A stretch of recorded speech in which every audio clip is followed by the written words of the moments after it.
The Straight Out of BS podcast. I'm Jordan. This is Jessica, right? Okay. This is Jessica. I want to make a few announcements first. We're almost at 2K, so keep up the hustle. Yeah, just keep on sharing the videos. When you guys watch them, make sure you're liking them. Make sure you're sharing them. Share the shit out of the videos. Just share them all over your social media and everything, because I'm trying to get this out to the public, too. So, yeah. Get it out, keep up the good work, and yeah, from there, go ahead and introduce yourself and where you went and etc. So my name is, I am from Virginia. I went to Spring Creek Lodge Academy, Spring Creek Lodge, in Thompson Falls, Montana. I was, my journey on the way there started March 15th. You were what on the way there? My journey. Oh, okay. I had a really interesting situation on my journey. It ended up taking me 3 days to get there. Did you get transported? I ripped out of my bed 2:13 in the morning. For the first couple minutes, I definitely thought I was being kidnapped. And I actually, and you went to Spring Creek too, right? Yeah. Out of all of the things they tell you need to work on, when you bring up that, it's, everybody gets here that way. So don't, deal with it. Yeah. And it wasn't until I actually watched Paris Hilton's documentary, This Is Paris. Yeah. That I didn't realize that was the reason why I have so much anxiety every night before I go to bed. And that really brought up a lot of things, just the way that she put it with, the cartoon of and reliving what had happened. I never talked about it until then or anything. So it was March 15th of 2002. Okay. And I did graduate the program. My parents were very programized.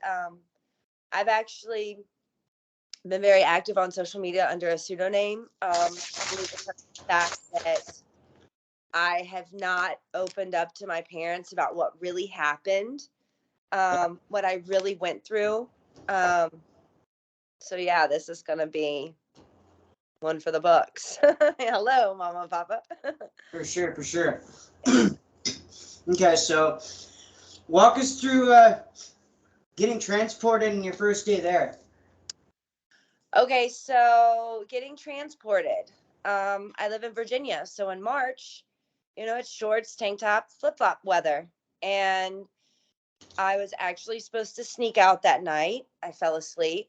I woke up to a husband and a wife that I did not know, basically pulling me out of my bed by my legs. Of course, when that happens, anybody in their right mind is going to fight back. And I realized real quick that wasn't helping me. And then Did they handcuff you? Not at that point, no. I listened to what they had to say, very quickly. I was very confused. I didn't know what really was going on. Mind you, I was woken up out of my sleep. And then when I was put in the vehicle, my dad was right there at the window. And that's when I just was irate, F you, da da da da. And actually, on the way there, while grabbing my stuff, I had actually grabbed a drug that I was using at the time. And they did drugs with me the whole way there. They bought me beer. They bought me cigarettes on the way to Raleigh. They told me how awesome this place would be. They just sent their daughter there. The only time I got handcuffed, though, was in the airport, going through the airport. They assured me that I would be strip searched because of how they had to transport me. Yeah. That was a very unnerving experience. And long story short, a guy ended up dying on my airplane. We got stuck in a snowstorm in Minneapolis. And then I got sent with, when I finally got to Seattle, instead of flying into Missoula like I was supposed to, I flew into Seattle or Spokane. I'm not sure which one. I don't remember. And then they, these cool transport people who I thought were going to kill me at first, put me in the hands of someone else. And that was not a good experience. Sorry, this is the first time I've ever really talked about it. I was raped on my way there. So when I got there, you were raped by the transporters? it was one guy, and he was in about his 30s. Wow. And so when I got there, needless to say, I was just happy to be out of the car with him. Yeah. And when I got there, you know, there was more snow on the ground than I've ever seen in Virginia. Yeah.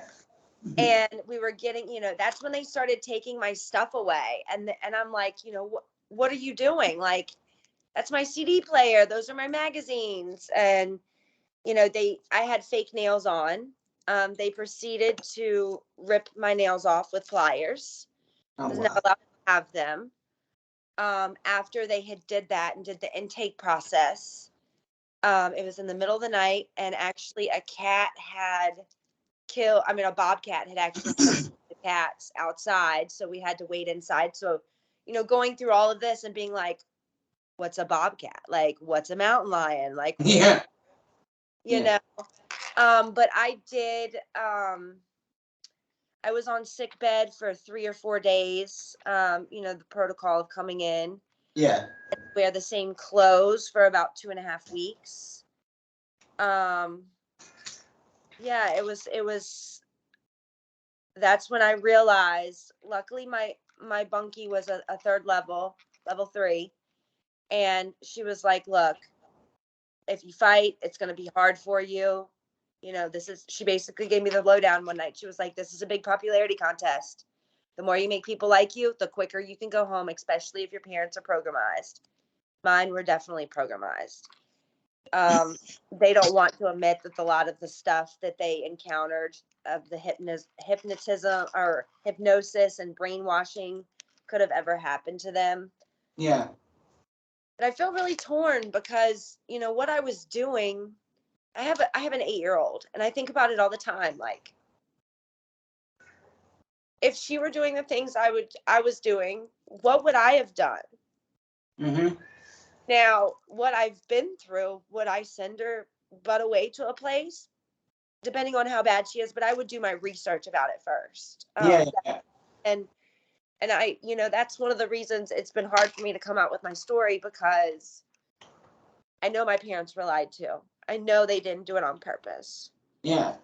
And I know I'm not the only one. And so when you reached out to me to do this interview, I was like, you know what? It's time for me to come publicly out, show my face. A few of my friends know about it. Let my family know, and maybe this will be easier than telling them. Yeah.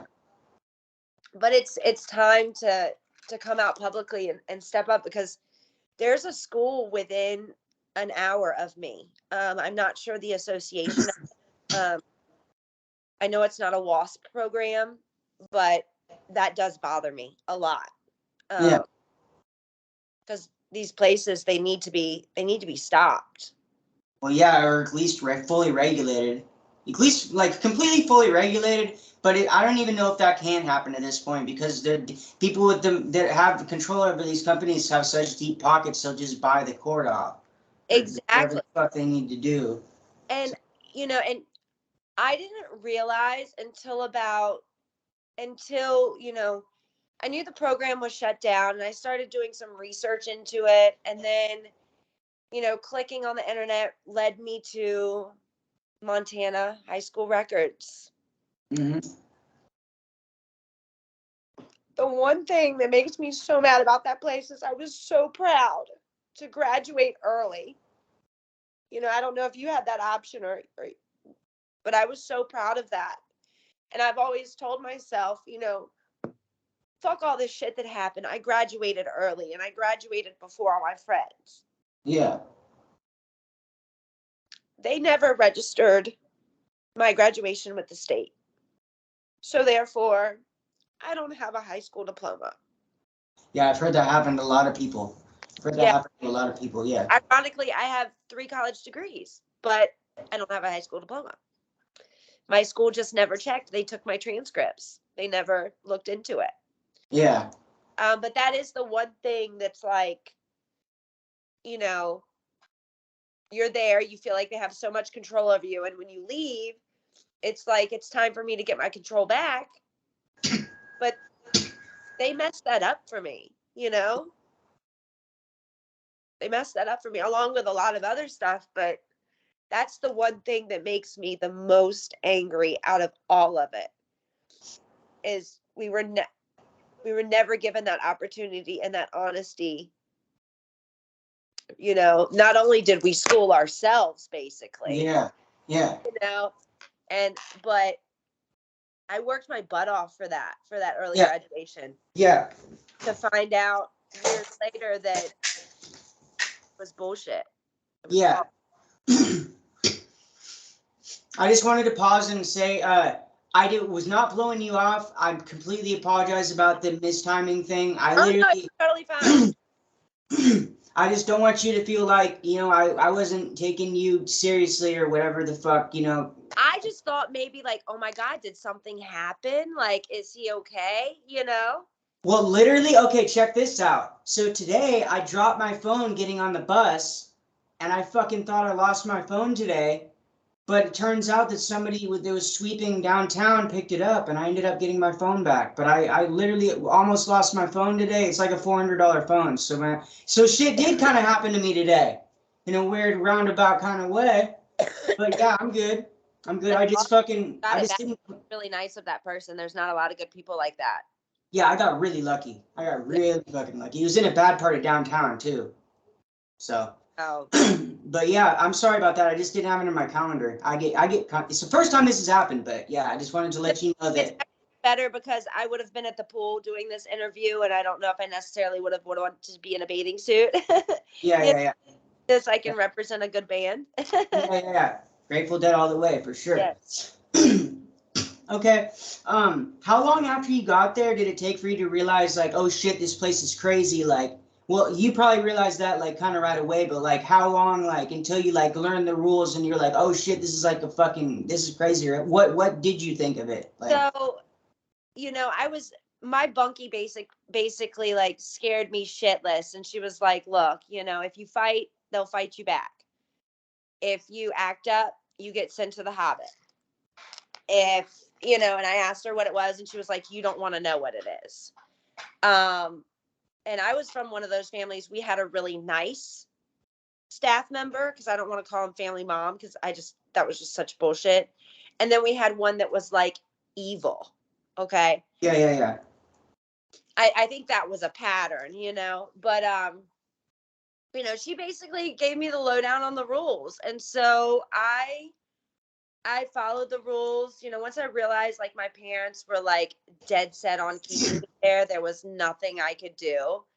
I followed the rules so much to the sense that I didn't even know that there was fucking mountains or we were part of the mountains for a couple months.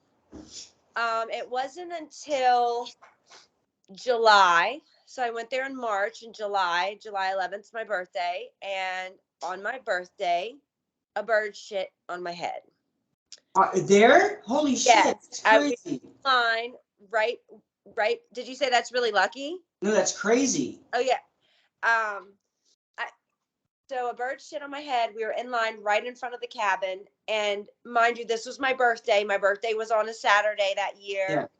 And I was at the last cabin, the last girl's cabin down right next to the counselor's office. Yeah. I know where that's at. My counselor's window, she always kept the window. They always kept them shut, right? With the blind. Yeah. On this day, we walk out for breakfast, the window's open, and there are birthday presents right there in the window. Wow. I was so mad. So when the bird shit on my head, it was just that on the cake, and I lost it. Yeah. And I got put in solitary confinement for my first time. I was there for a few weeks just from hopping out of line, refusing to get back in line, and cussing out the leader, whatever, the upper level, because she would not let me go wash it off my head. Wow. So I spent 4 days in intervention once. So they kept you there for a couple weeks. And Yeah, so when you went there, there was a lot of changes yeah. that there was more regulation, more you know, less of the wild wild west when I was there. And I heard stories even from girls who were still there when I was there that it was even worse before I got there.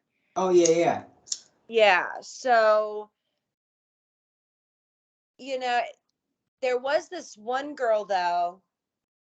I worked my butt off, and I mean it was worse than high school with the manipulation. I mean, if Spring Creek taught me anything, it was Yeah. how to manipulate people and get what I want, you Yeah. know?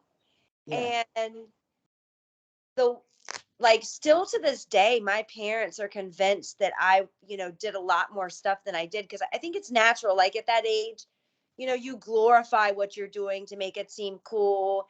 And you've got, a whole variety of kids from all different walks of life. So you do glorify shit. And they're like, oh, well, you didn't just do a little bit of cocaine. You did a lot. You bought a lot. You didn't just do that. You did other drugs, like cry more, share more, so of Yeah. course, like you glorify shit and twist it. And I never knew that those were being recorded and played back to our parents, which Yeah. made my parents keep me there even more.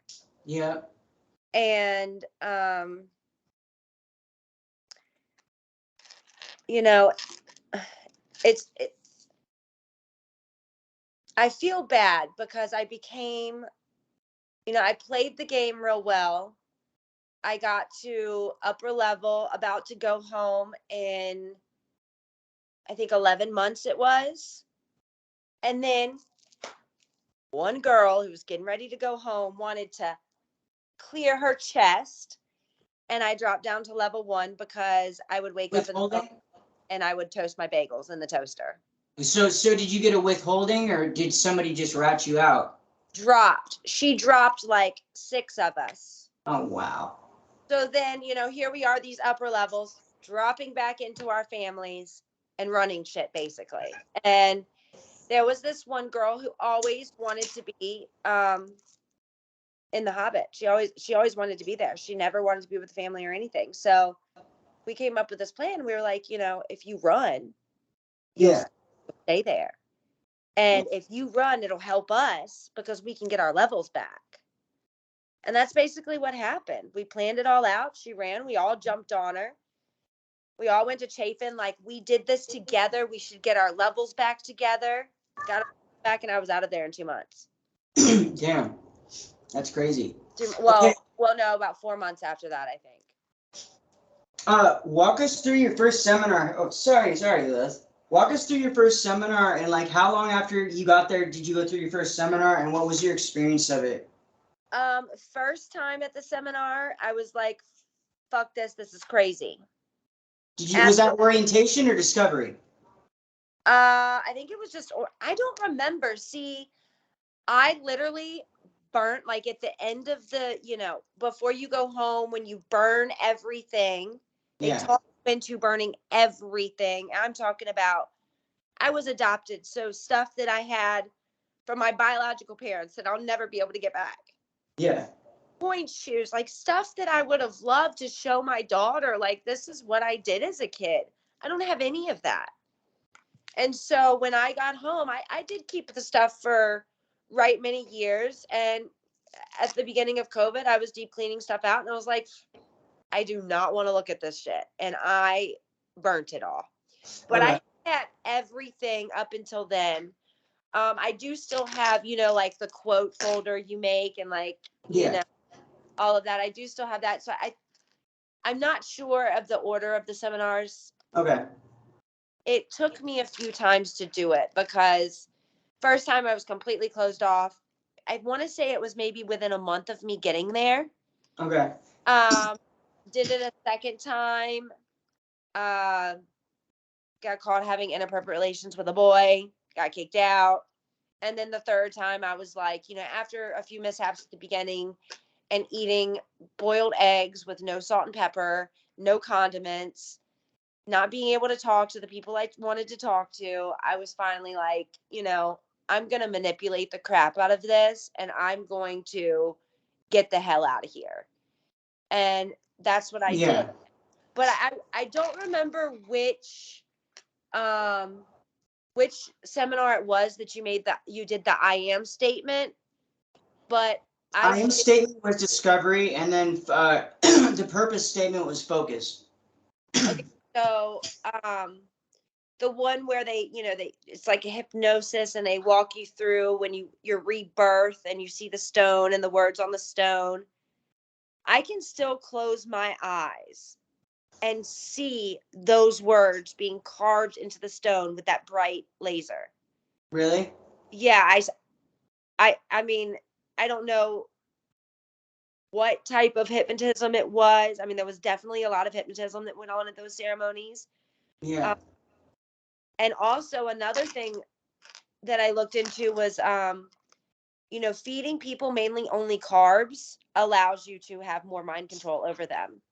Also, sleep deprivation. I mean, when we would go to these seminars, we would have to stay up all night. And yeah, I mean, but I can still, to this day, see it when I say it, you know? Yeah. And ironically, when I'm having a hard day, it's like pinned in my mind. Like if I say that, I feel better. Even still to this day. What, your I am statement? Yeah. Well, yeah. I mean, I feel, in my personal experience is, I feel that having graduated the program, I, was forced to like see the bits of knowledge and stuff, like eat the grapes, spit out the seeds type of thing. And I think the I am statement is definitely a good thing for everybody to have, but the way they went about getting it, you can do that in fucking therapy easier. All you have to do is just listen to your feelings. It's the same fucking thing, bro. Like, and you're not forced to do it. So the way they went about it wasn't good, but I think that anybody should be in touch with their internal child, like, because inside you are innocent, and like, that's what the whole magical child thing was supposed to represent, is your innocence, like, just like the child within that doesn't have judgments about society, and like doesn't like put bias on anything, and doesn't doesn't have pain because they're so innocent and pure.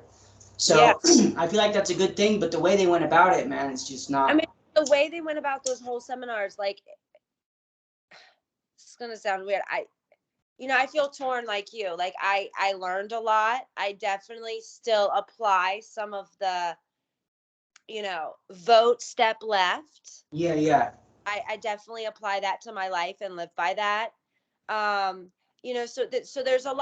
there's good and bad. I mean, at times it was good and at times it was worse. And so I'm really torn. And, I was something about those seminars, like demonic brainwashing, hypnosis.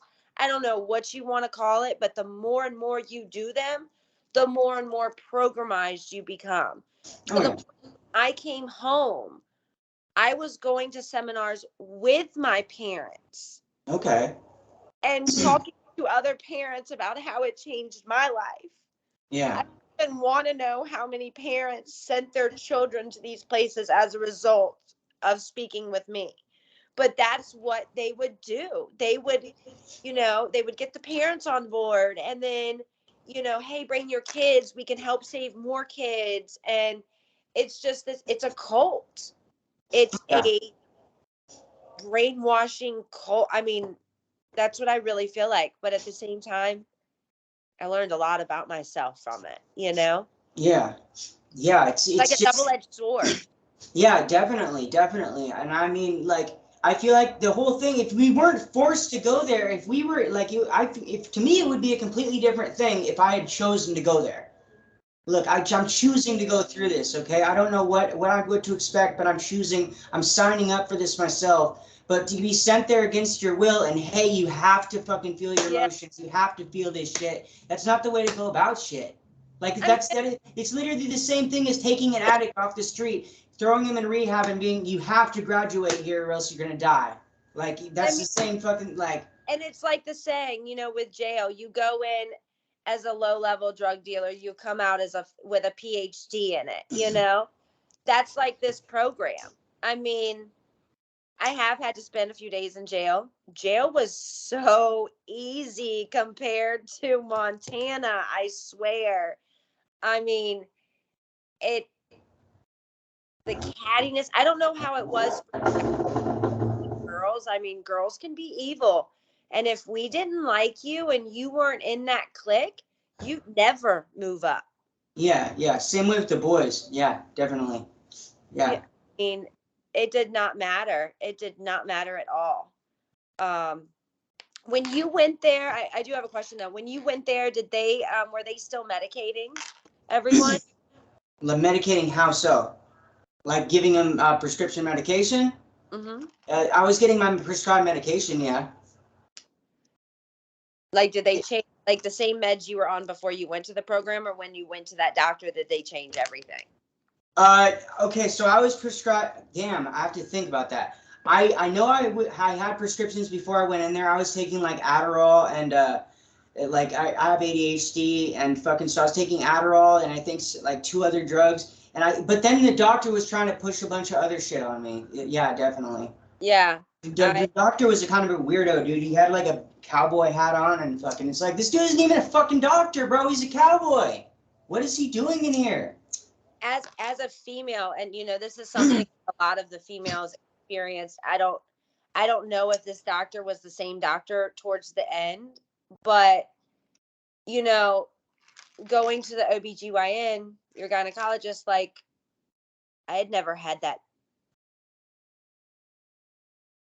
at that type. I mean, I had gone before, but how they did it there and how often they did it was a complete evil entity in itself. I didn't even know they did visits like that for women. That's crazy. That's good to know. Good to know.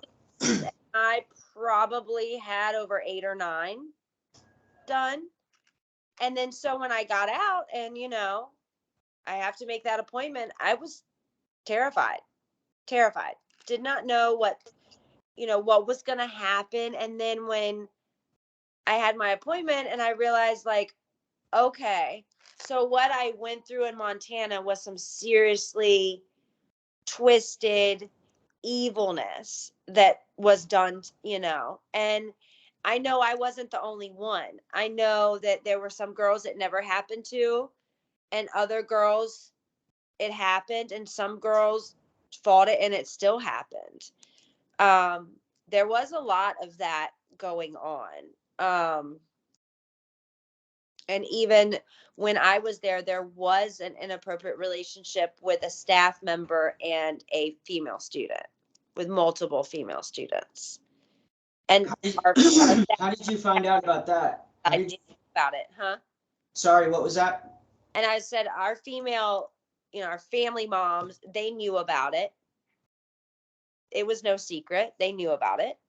Okay, so did you just see? It was just a student told. Okay. That's when everyone got in trouble about it. Okay. Let's see. What was your experience of Focus? You remember Focus, right? The Lifeboat process where they had the the thing where they made you choose to live or die or whatever. Yeah. Okay. So that I actually did that. I staffed that one as well with my mom. Me too. Yeah. Yeah, I've got chills right now thinking about it. When you staff those seminars, you realize how fucked up they are. Yeah. I mean, I kind of had like an outer body experience. I think it had something to do with the hypnotism, and just at an early age learning how to disassociate from my body, my mental from my physical. Yeah. But so I don't really.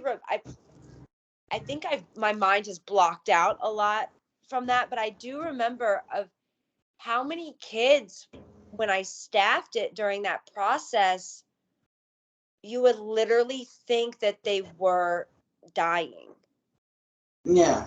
I mean, it was,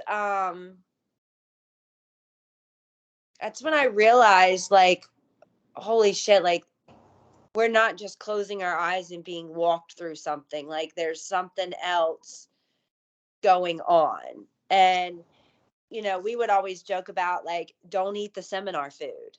Don't eat it. Yeah. And everybody would always say, like, if you don't eat the seminar food, you don't pass the seminar. Yeah. So I don't know if they drugged us in a sense. I don't know, but I definitely know seminar way of thinking and seminar program was completely different. Doing it, teaching it, and then being back on the facility. Yeah, I definitely remember staffing.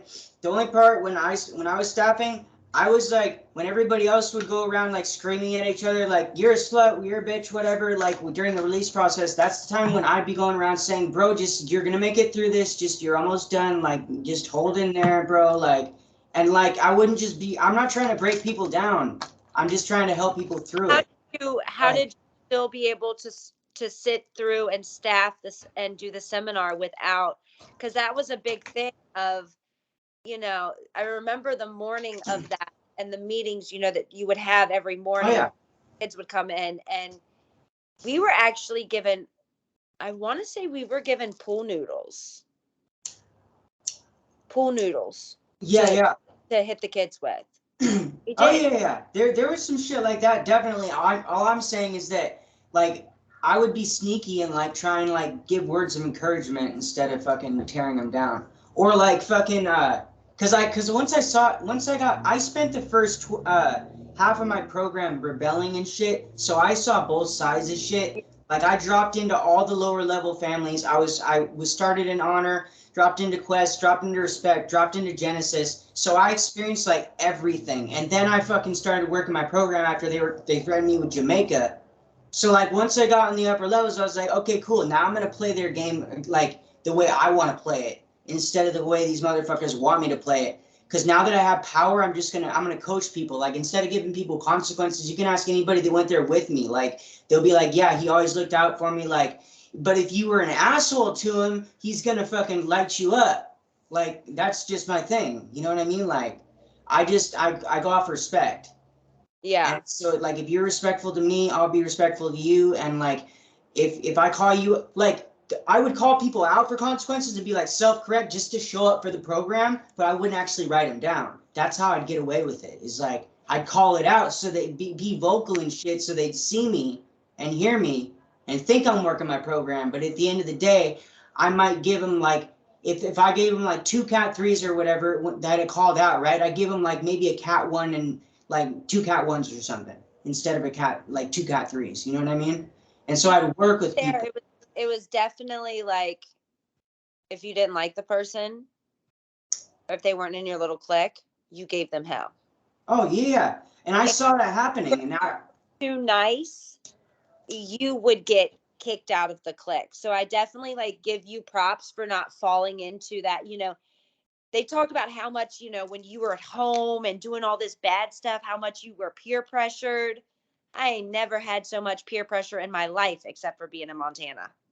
Yeah. Oh, you know, sure. It was like, either you drop and live a life of hell and never go home, or you fall into it. So I give you props for like being strong and like being supportive to other people, because I definitely fell into the, if you want to go, then this is how the game's played type thing. Well, I definitely, and I'm not gonna lie, I mean, I had slip-ups, I had days, there were a few days, you know, I was an asshole, I'm not gonna lie, but I wasn't like directly like targeting people the way I saw certain people. Like, for example, there was this Russian kid, I'm not gonna say his name, but he used to get fucking bullied and like picked on because of his fucking accent and shit, and people used to give him hell because of that, just because of his accent, right?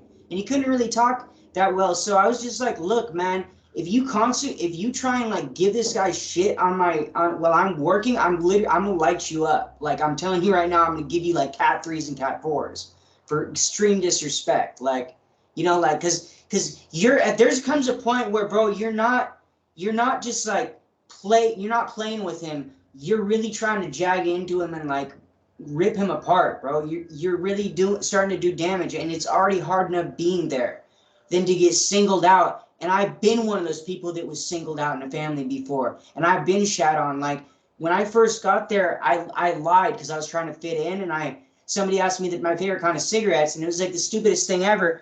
But then he said, what's your favorite kind of cigarette? And I was thinking, and then he's like, oh, is it Camel 69s? And I said, yeah, those are the ones, and those don't exist. So as soon as they caught me in that lie, they're like, this motherfucker is going to lie about that. What the else is he going to lie about? So I literally had like this whole thing. Oh, he's a fucking liar. Like, fuck that dude. I couldn't live that up, man. Like, it took months for me to live that down. Yeah. People would not, yeah.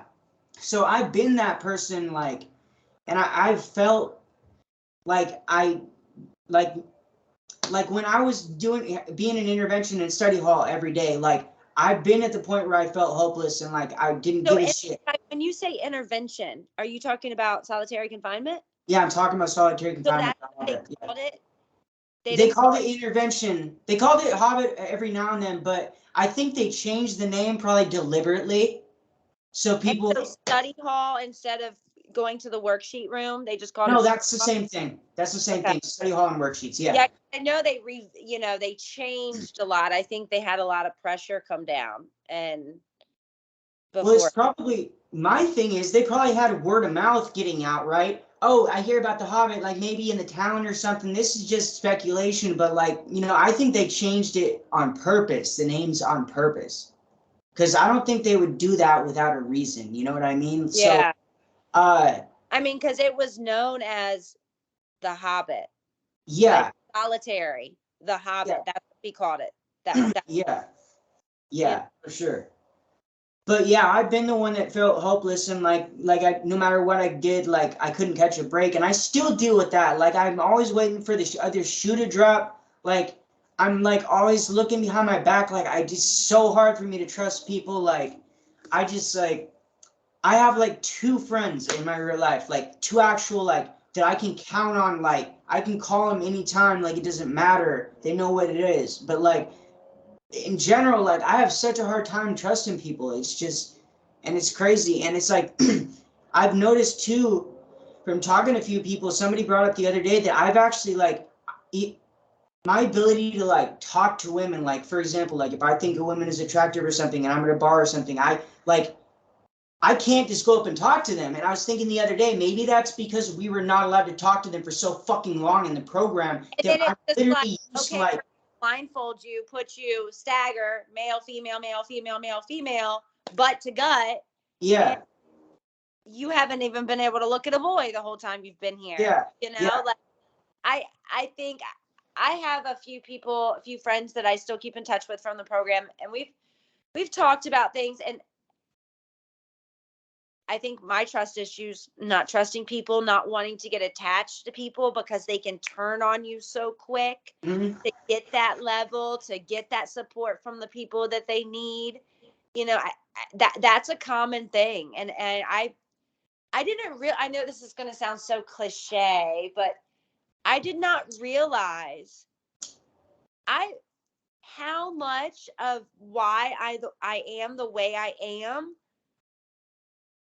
was not as a result of the childhood I had or being adopted and my parents not being there, my biological parents not being there, and blah, blah, blah, blah, blah, as to how much it was from the program.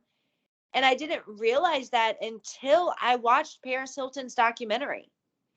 And so much stuff came up for me. And I literally went into like a manic episode for a few weeks. I mean, it brought up so much PTSD, so much. And it wasn't until, and that was, maybe, I mean, when did the hashtag Breaking Code Silence come out? Maybe what? That was like, I think like 2 or 3 years ago, maybe. Yeah. And because I know it was during COVID when her documentary came out, I think, or maybe it was before. Probably like 2 years. Probably like 2 years. And that's when I realized, like, holy shit, like, I don't have anxiety at night because there were so many nights I went to bed with nobody in the house as a young child and worried about someone breaking into the house. It wasn't that. It was the facts of I was woken up by two complete strangers I did not know, pulled out of my bed by my feet, cussed and yelled at, and was terrified. Even though it was so just probably, maybe a few minutes before I was like, fuck you, and but those few minutes shaped my life. Like, I cannot sleep in the complete darkness. And I Yeah. know it from being there. I know it is, Yeah. and it's just, I think it's really important. I think it's a really awesome thing of what you're doing and interviewing people and getting their stories. And because not a lot of people are even ready to talk about it, or some people don't even think that they have, that it did anything to hurt them. But it's not until you go back years later and think about things that you realize how much they truly affected you and changed who you are, or who you were. Yeah, I've had a lot of people come on the podcast too, and they share, even people that have had like a 95 or 100% pretty much positive experience, I still see them like, oh shit, maybe that did affect me. Now that I'm thinking about it, you know what I mean? Like, and there's just like stuff that is, to me, it's like really subtle until you start to look into it, and then it's like, oh shit, it's like, Yeah. maybe that's why I can't, like, maybe the reason I can't really go up to girls and talk to them in public places is because I couldn't do that in the program, and I was not allowed to do that. So I'm always waiting to be consequenced for it, even though I'm not in the fucking program. Like, it's crazy to me. I mean, And you looked up at the boys while you guys were walking. It was either your upper level could give you looking at the boys, or they could be even more conniving and say you were trying to run away. Yeah. I mean, and that was, I mean, I did have an inappropriate relationship. I mean, it was passing notes. Okay. We passed notes. I like how if it's two consenting people, how it's an inappropriate relationship. Yes. Like, what the fuck? But yet, you send the female students to this gynecologist. I don't even think he was a gynecologist. He was the same person who prescribed the mental health meds, multiple times in their stay. Like, and that's not inappropriate. Of course not, because it's done by a staff member. They can do no wrong. What is the last part before you go home where you do, I forget the name of it. Was it IP? Trail of Lights. Not the Trail of Lights. It was before that. It was when you had to do the intensive workout. Were you blindfolded? It was before that. So it was, they used to call it the rock pit.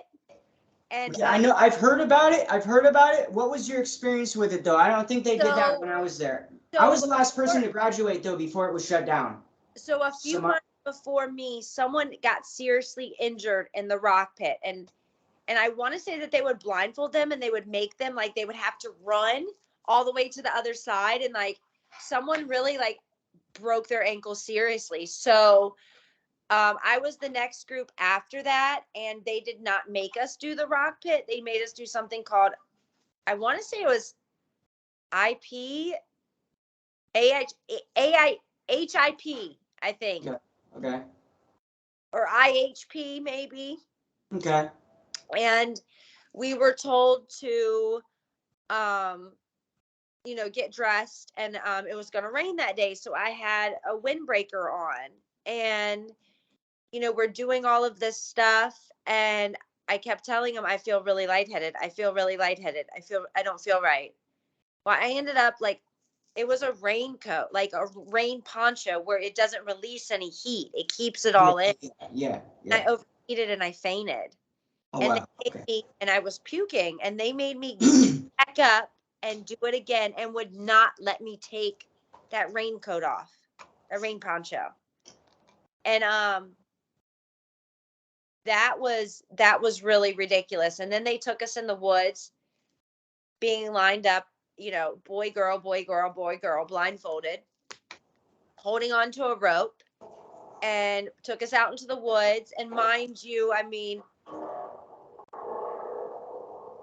were you ever told the stories by the staff members that the reason why we walk in lines and we all stay together, because we had like recess, like we were actually able to go on the blacktop and play and play ball, us and too. do all of that.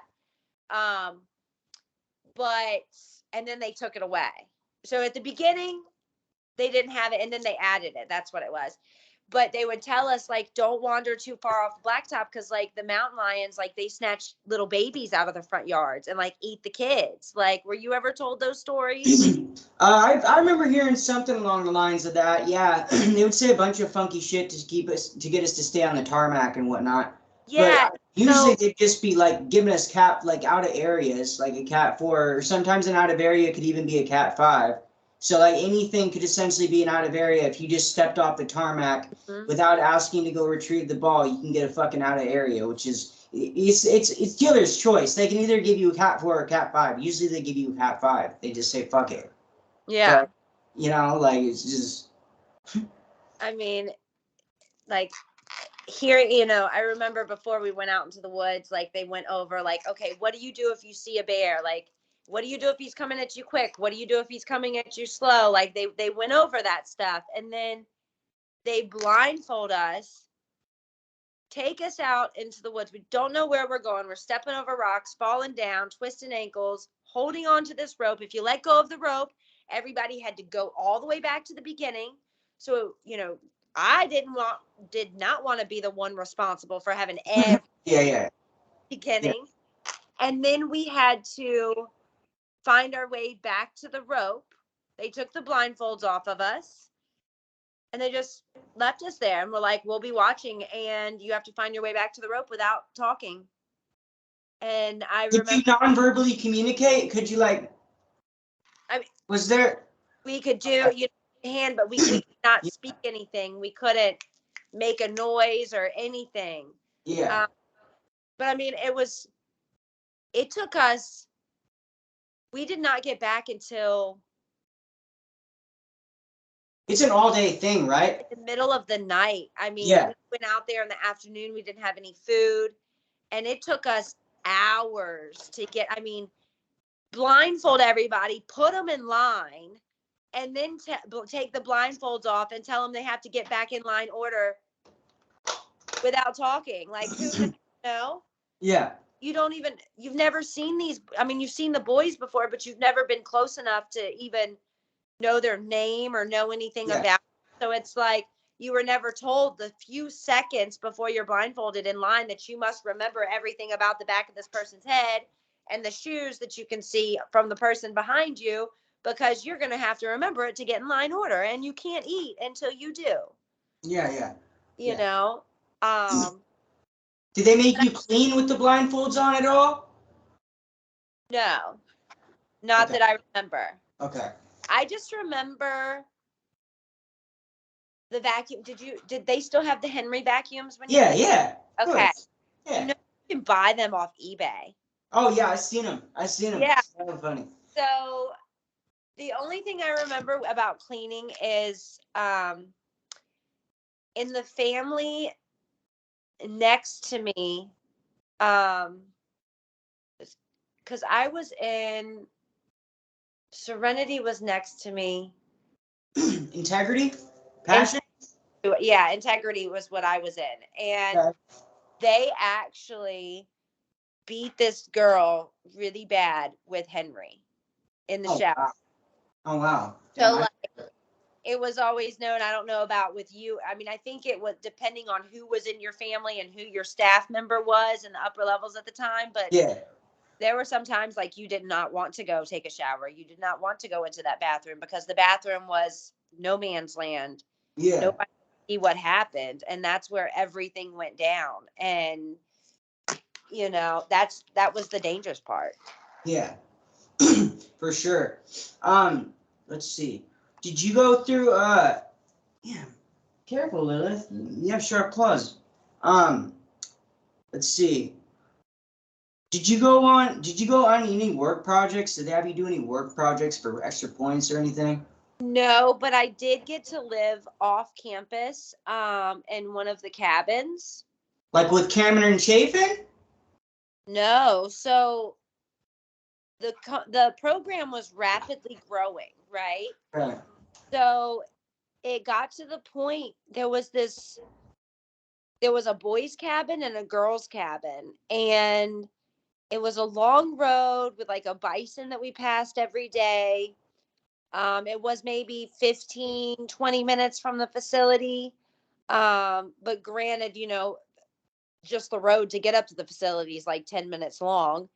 Um, so we moved, like the upper levels would live off campus. They just didn't have room for everybody. And they would bring us in vans and take us home in vans. And actually, it was Christmas morning, and there were these kids dragging a mountain lion. They were about my age.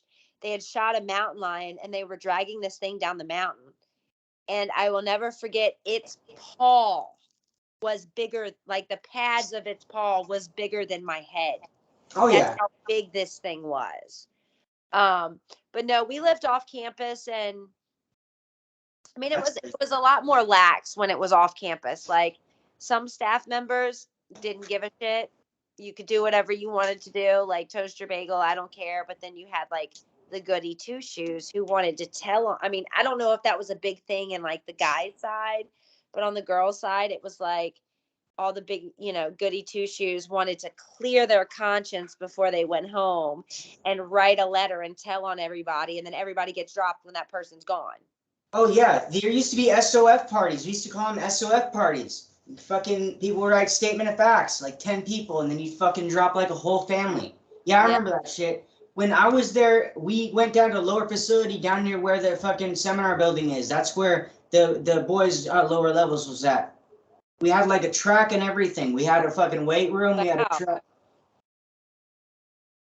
Yeah, but weight room, but it was still like a weight room. We had like a Xbox original. We had a fucking to play, but you had to be off probation. So if you got a single consequence within the week, you couldn't eat any of your food from the lockbox. I don't know if they did that when you were there, and you couldn't play any video games. Yeah, but you got to earn that shit when you were on Dude, upper level. Yeah. oh my gosh, I was on lower level. I was like level 3 going up for level 4 at the time. Or maybe getting ready to, like, creating my relationship with the upper levels to get that support at this time. But a whole bunch of us who, when I was there was a majority of I'd say over half the facility was there during September 11th and never knew September 11th happened. Oh, yeah. Yeah. Never knew. And so They didn't tell nobody? They didn't tell nobody? So during the memorial, the 1-year anniversary, a lot of us were like, there were kids there who were like, we lost family in that. Like, we need to do something. Like, and there were kids who were so lost, like, what's going on? And we're like, we're in war. Like, they bombed the buildings. Like, you don't remember? Like, they didn't tell you. Like, we were not allowed to listen to any radio stations. Yeah, same here. We were not allowed to read newspapers. So when I came home on my home visit, I was literally terrified that someone was following me through the airport, like that they would see that I stopped and got that donut or that coffee or went to the smoking area and smoked a cigarette. Like, I was terrified because I wanted to do everything I could to get out of that place. I mean, it was like, I guess a good way to explain it is me working my program was not necessarily because I wanted to. It was more because I had to, and I was terrified if I didn't go along with it, because I saw what happened to other girls who didn't want to go along with it. Because, if there's somebody in your family that's not following the rules and everything, then let me move my chair because that light behind me is bothering me. Then, they mess it up for everybody. Mm-hmm. everybody. So, and I mean, girls are catty, and they would turn on you quick. Oh, And yeah. For did sure. you guys ever get to work the kitchens? Oh, yeah. We got to our kitchen. I used to love kitchen. Do you remember the no bakes? You remember no bake cookies? Did they have no bakes when you were there? We would do so much stuff, but we one time we were working kitchen, and the staff let us. They thought it was hilarious.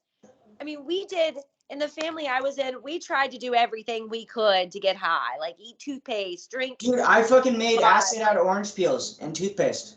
Yes. Yeah. Yeah. We boiled banana peels in the kitchen and tried to smoke it. So we had a staff member, and she two girls in my family who left actually ended up living with a staff member for like a while. And so one of the girls graduated and still ended up living with a staff member. But she would leave her cigarette butts, and so like on the back, and then like at the smoke spot, which was across from the Hunger Horse, they had that building up top. That's where the nurses station was when I was there. So I would get migraines all the time, and I would have to take this injectable migraine medicine. And if I didn't need it, it would give me a migraine, but it was a way, like if I didn't want to deal with anything or like I didn't want, I could just go say I have a migraine, get a shot, pick up a cigarette while I'm there off the ground, and go sit in sick bed. Yeah. But yeah, it's definitely, I come from a relatively small town, but it's a big town too. But it's the community I'm from in the town. Like everybody knows everybody's business and whatnot. And so there were so many rumors about why I disappeared, because I literally just poof disappeared. Same here. And Yeah. so, like when I've told people like, this is what happened to me and stuff, like even still, like when I talk about the program, the people I have, people think I'm full of shit. Like, how does something like that even exist? How is it possible? They just don't get it. They weren't there. And No. like I found like people like when I first got out, man, like, I'd be hanging out with friends and shit, and everybody'd be talking about what they're doing in life, and how they just got married, had a kid, whatever. And I'd be like, just sitting back, like, how the fuck do I even initiate with this conversation? Like, when I had just gotten back from the program and shit, I was like, literally, where the fuck would I even start? Like, oh, how are you doing, Jordan? I haven't seen you in forever. Yeah. Okay, well, where the fuck do I even start, bro? Like, you have no idea, bro. Like, and when I first started telling people about it, they're like, oh, I just would have ran. You just should have ran. You just should have, could have, would have done this. And I was like, shut the fuck up. You wouldn't have done shit. You would have been the person in intervention the first day because you're talking shit and not wanting to work the program. And I was like, when you were there, were they allowed to like subdue you in any way possible? oh, yeah. Yeah. They're allowed to do that. And then you got tackled by like when I was part of the junior staff, I actually fucking group tackled a few people. I mean, I'm not proud of it, but it was something we got rewarded for it. We got steak dinners and we got fucking hella points if we didn't do it and somebody pointed out that hey, this person wasn't fucking on the pile or whatever, he'd be like, oh, well, then you have a cat for fucking insubordination because it, like. I just thought about something. Yeah. I'm wondering if the reason why they gave us incentives to do that is because we're kids beating up on other kids rather than the adults beating up on the staff member beating up on the kids. Well, and also it's a power complex thing. It's also like, think about it, like as guys, we're all that testosterone, right? I think it was one of the ways that they let us release our testosterone on people, which is, I mean, if you have enough people, I mean, that's going to boil up and people are either going to fucking run, they're going to need to get that testosterone out one way or another. So I think, among other things, that was probably a way to release some of that tension or whatnot. But I also think that it was, a scare tactic at the same time, definitely, to try and, you know, tell people, you know, if you run this, you're going to get fucked up. Like, don't run. Like, and also I think it's just, I think that some of the people running the program honestly just got off on it. Then they're just sadomasochists. You know what I mean? They're sadists, dude. Probably masochists too. Like, were you aware that, and when your parents signed the contract for you, they also signed over their rights, and the school had 51% custody of us and our parents had 49? Yeah, I think I don't have paperwork that states Never exactly that, but what's up? It was never changed until you turned 18. Yeah. Yeah, they signed their rights over to them. My parents were never aware of that, and my parents keep everything, and I've looked at the contract, and it's out there on social media. I put it out there. Your life contract or the contract that they signed to send you there? Yeah. Okay. And so it says nothing about it. Nothing. Nothing about that at all. And, you know, if my parents would have been like, hey, we're sending you off to a boarding school, I would have been like, hell yeah, let's go. Yeah. You know, and I've asked my parents, like, why did they pay someone to take me? Like, why didn't they take me themselves? And they were told that they didn't have an option. You might want to turn a little bit. There's the lights like in your eye on the thing. No, I'm just saying for the, yeah, there you go. There you go. I'm trying to, hold on, let me move it way over here. Let me just Yeah, it's still on you a little bit, so. Is that better? Yeah, that's way better. Okay. Yeah, my parents were told that they had no option. Like to come get you or anything, or just like to just get me there. They had no options. One thing that really bothers me about that is, like, my parents did so much to lie about it. Like, Dad, I left on my mom's birthday. Like that day I woke up, that I would have woken up in my bed, would have been my mom's birthday. And my dad, like, we were planning to spend the day together. My dad went and bought massages, you know, and then being, you know, knowing this was all planned and in the works for months, and getting that letter from them was just like,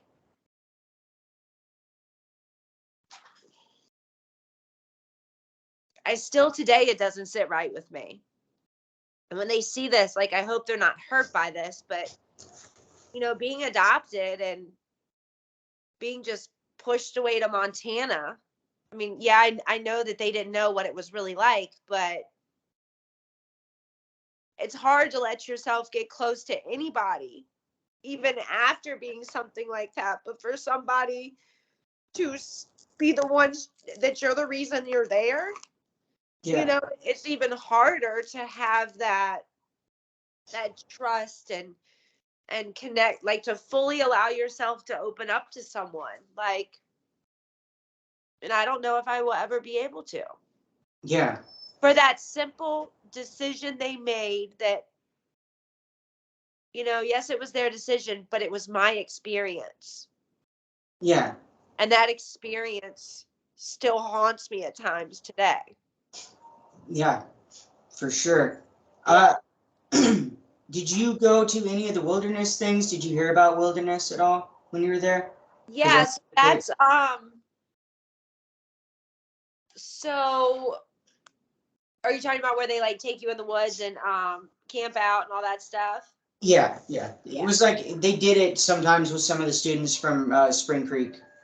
Yeah. You had to pay extra or something, but where they, you know, take you out in the woods and just leave you there and are like, here, survive. Yep, they give you like some rations, and if you run out of food, then they'll be like, oh, you should have fucking rationed better. Yeah. And if you don't know how to build a fucking tent right, then, which I had trouble with, you get rained on and all your shit gets fucking soaking wet and shit.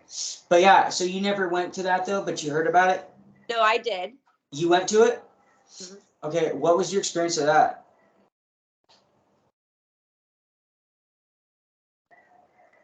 one of the worst experiences of all of the experiences of Spring Creek. What about it?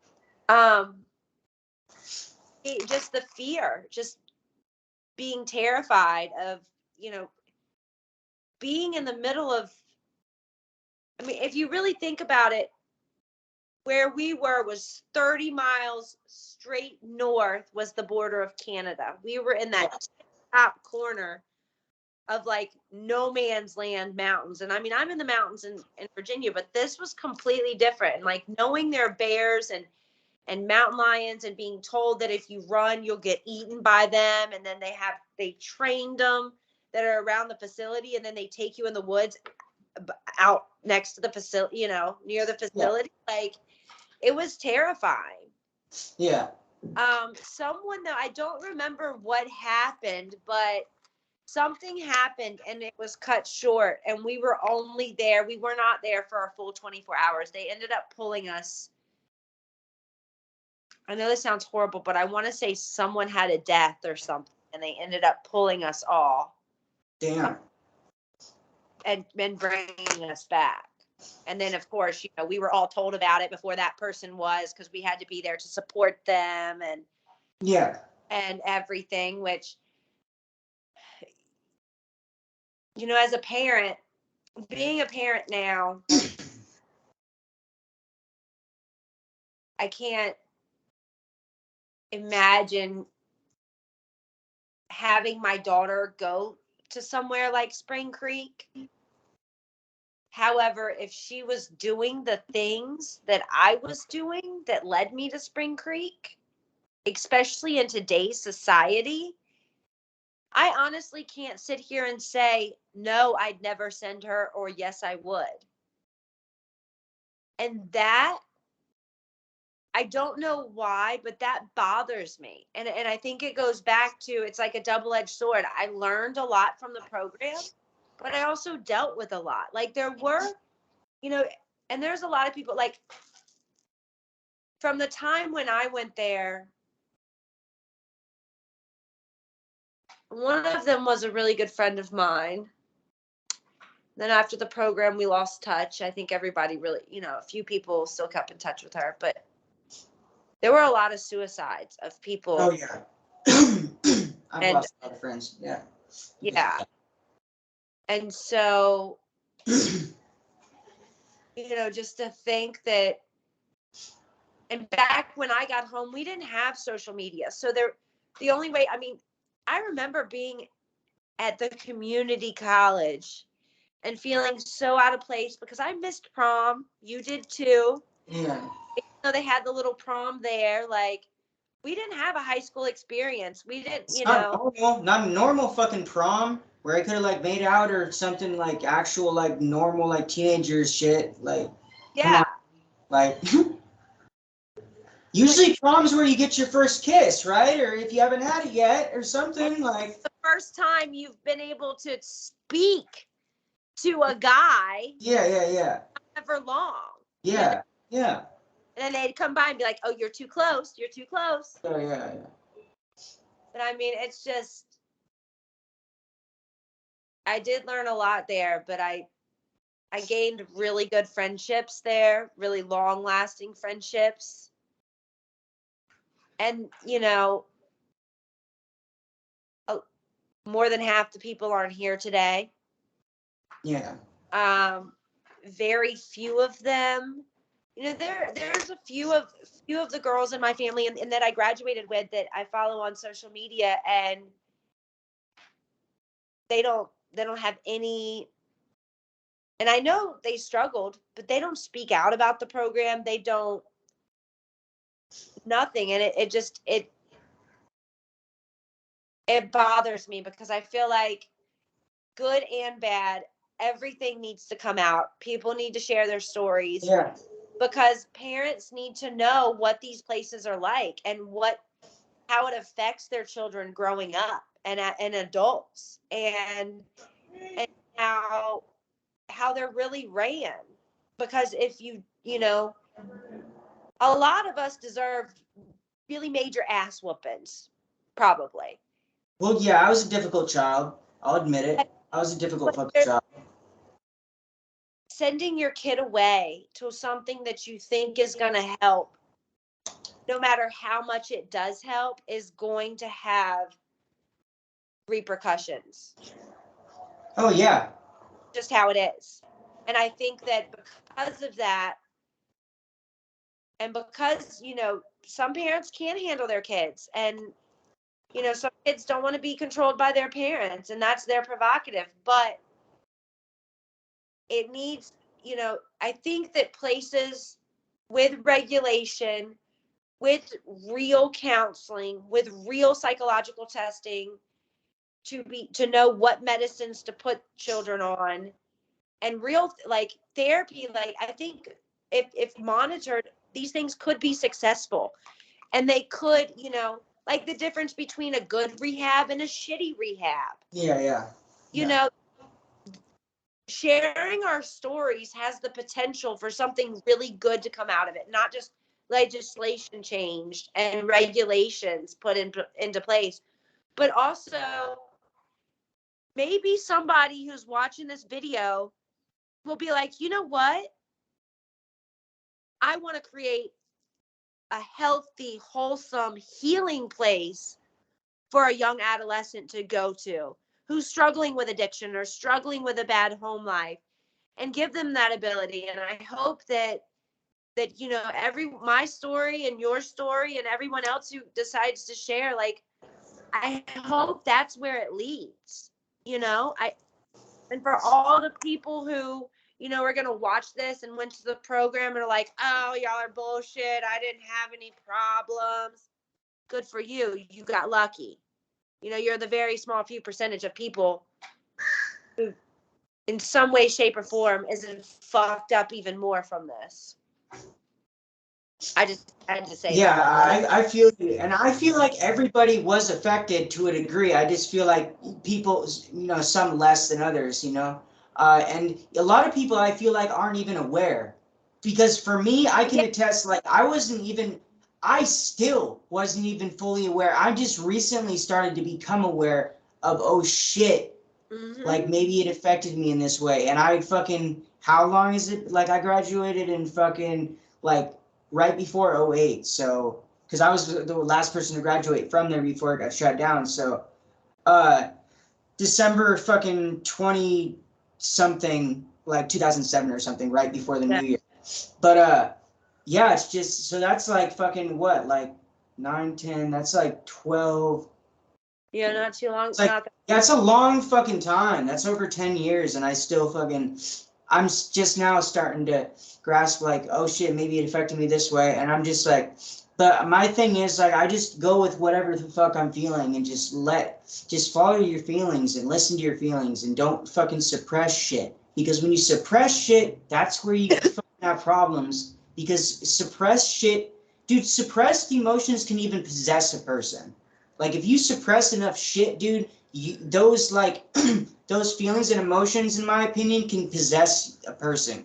Like, not like you're possessed like by a demon that's out there. I'm talking about like inner possession, like possessed by your thoughts. Like, it's all you think about. That's possession too. Like, it can possess you. And I don't believe in suppressing shit.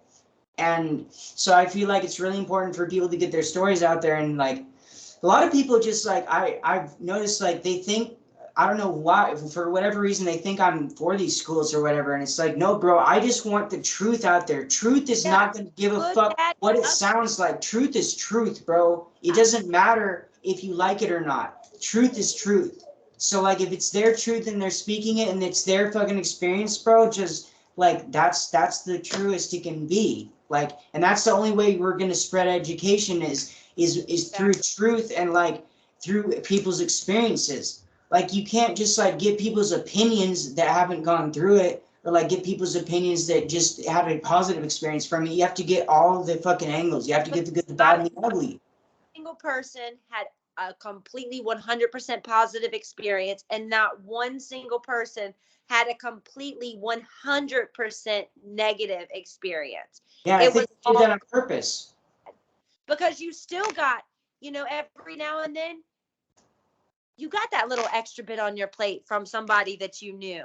or they had a favorite meal, or you were able to go to the store and get that candy bar. And that was like, it made me really realize the small things. Like when you have and I Yeah. think a lot of people realize that, like, we have to give ourselves credit because everything was taken away from us, from basic necessities.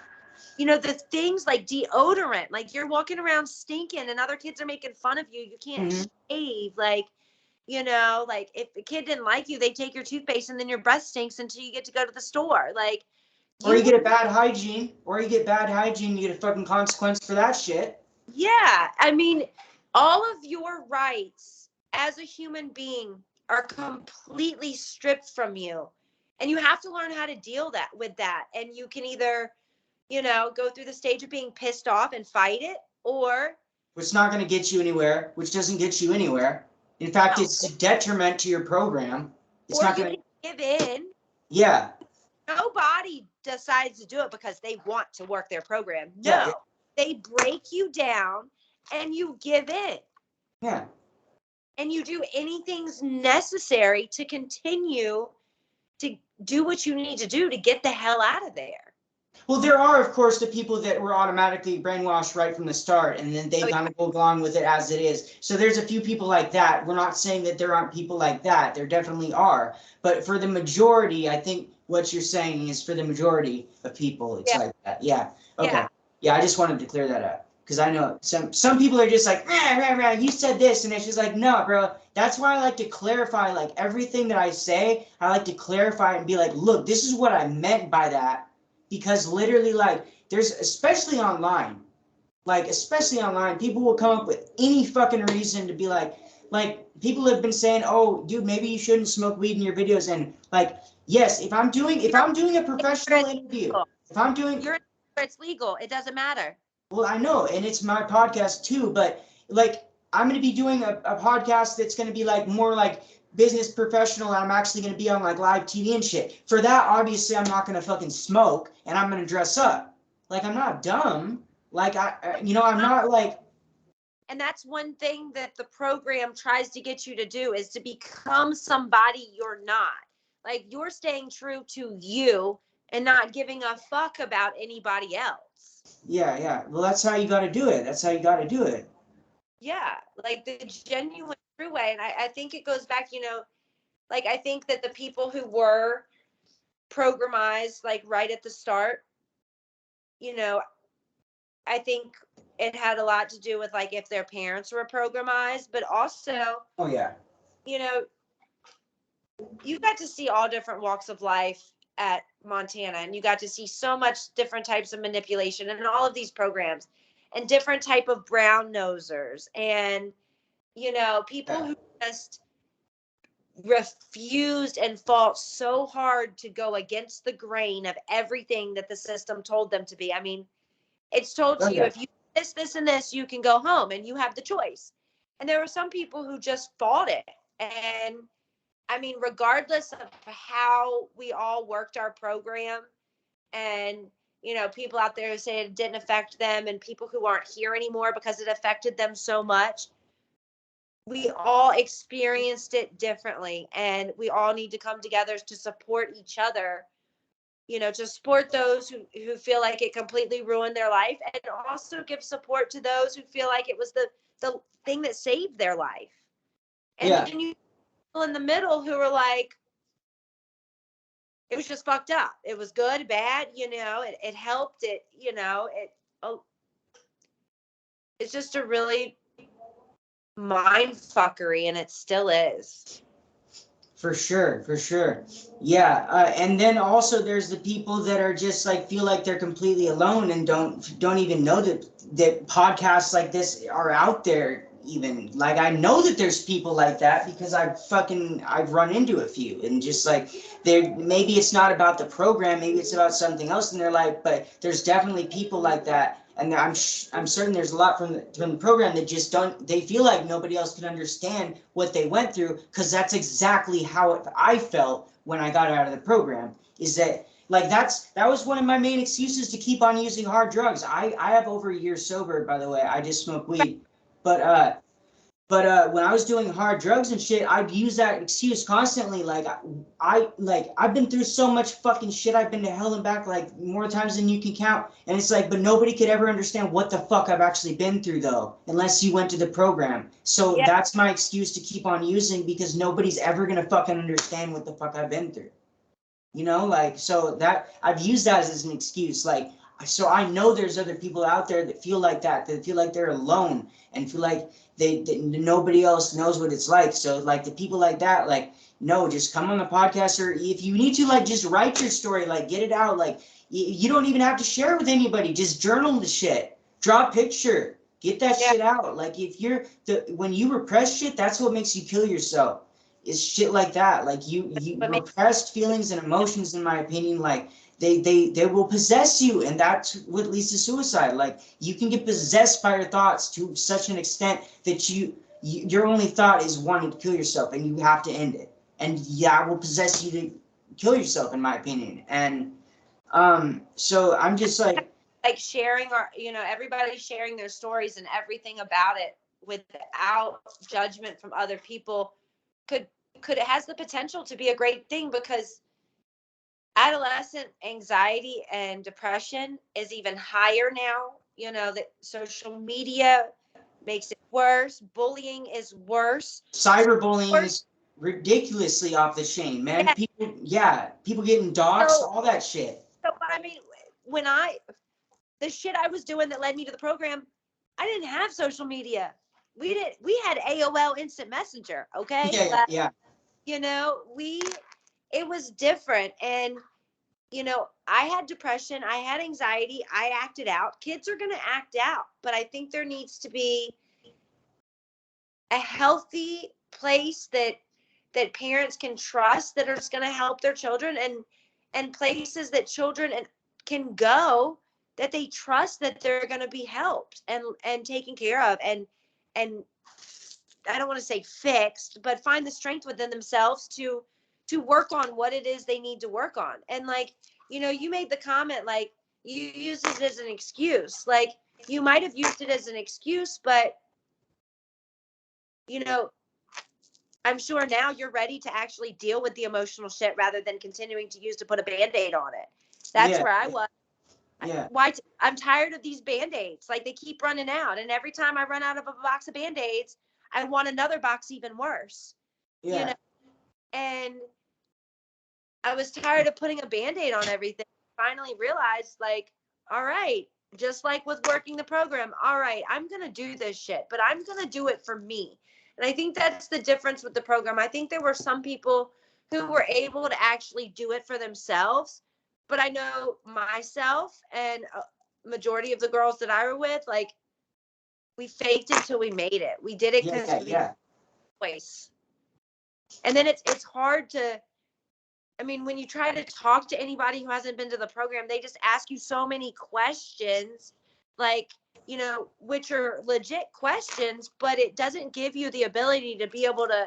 I mean, I've talked with you on some things that I haven't talked to anybody about, like, and I think it's just that understanding, like, what it was like being there, like you said, like, you were there, you get it. Like, the only other people who get it are the people who experience being ripped out of their beds and forced to, give up their adolescent years, and for what?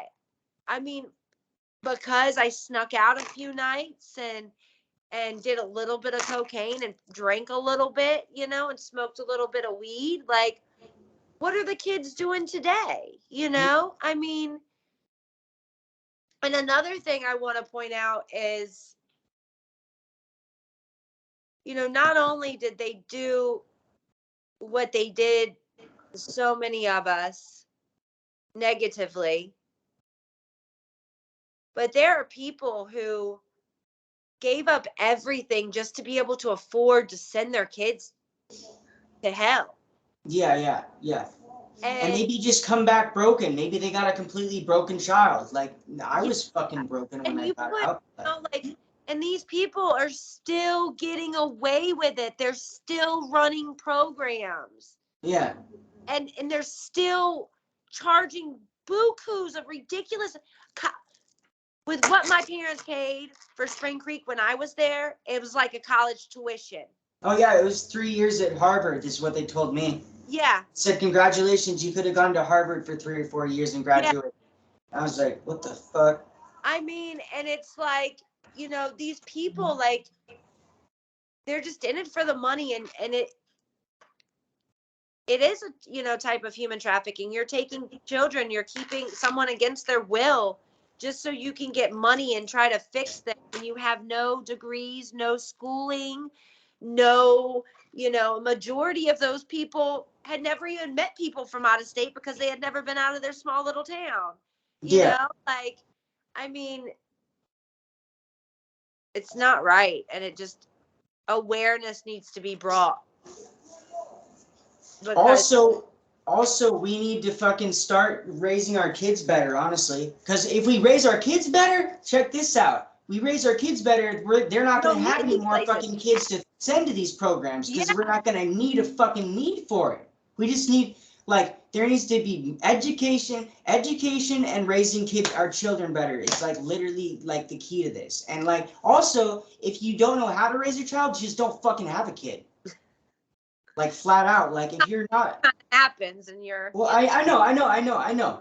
But like if stuff happens for sure. And I understand that. I was raped when I was 7 and I know stuff happens for sure. But I'm talking about like if you know you're pregnant and you know like for example, if you're addicted to drugs, right? And you have no intention to giving up the drugs, right? Just get an abortion, right?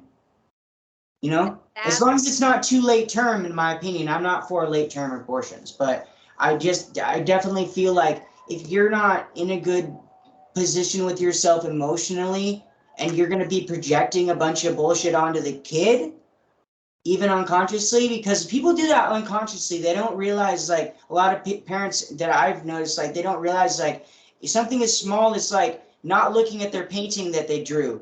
Because, hey, I'm busy right now. You know, that can devastate a child and that can implant, like, you know, oh, I'm not wanted by my parents. Because I know that because I dealt with feelings like that growing up.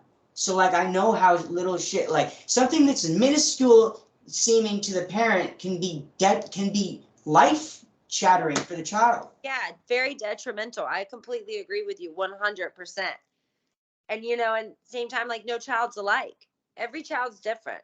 What is different. What I need to make myself feel loved, to fill my love bucket, and what you need could be completely different things. But as long as you're able to communicate and give love in return to what the other person needs, then you can make things work. And I think that's one of the things that going to Spring Creek, it showed me how strong I was to myself and how much I could overcome something and do something even if I didn't like it, you know? Yeah.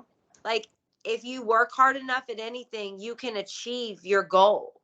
Yeah. And, you know, yeah, some of the things I did to get to my end result to be able to come home wasn't the best.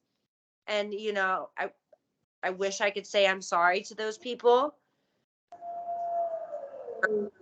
And some of the things that I did to get there were very beneficial, and I think about them all the time, and I use them in my daily life, you know, to this day. But I will say,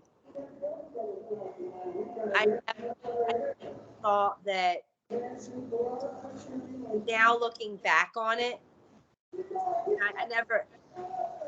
I never looked at it as me being strong to get through something like that. I just looked at it because you're just told, okay, yay, you're working on yourself and you've healed yourself. You've become a better person. Like, yeah, not ever encouraged, like, way to go, like you were strong, like you know, like, it was just more of like, you did your work, you did what we told you to do, and now we can tell you to go home, you know. Yeah. It wasn't done on a personal level, and I never went back and realized how strong I actually was. For sure. I don't know, like, and it just hit me, like, you know, on my hard days, I need to remember more, think more probably about Spring Creek, you know? and overcoming the bullshit. Really. I also remember too, when I'm having a shitty day, or like even when this is a good example. Like when I went to rehab, when I got sober, right? Okay, for one, there's a couple of crazy things about that. But when I got there and I realized, okay, so like the first morning, right? We had to like line up. We had to line up, and I was like, oh shit, what the fuck is this? And we had to like be in lines, and then we had to like there was 2 lines. Then we had to single file walk into this room, right, and sit down, and there was a whole like process to it and everything. And then we had to like stand up and say this like fucking like quote or whatever as a fucking like whole, as a unified thing. And I was like, bro, they're doing the same kind of shit Yeah, I was just you're doing in Spring Creek and fucking rehab. What's up? Did it bring back like a lot of like PTSD or like triggers for you? Well, I felt like I was back in the program again, but then I was like, wait a minute. Okay, they might be employing some of the same tactics, but check it out. I'm older. I'm over 18, so I can leave anytime I want.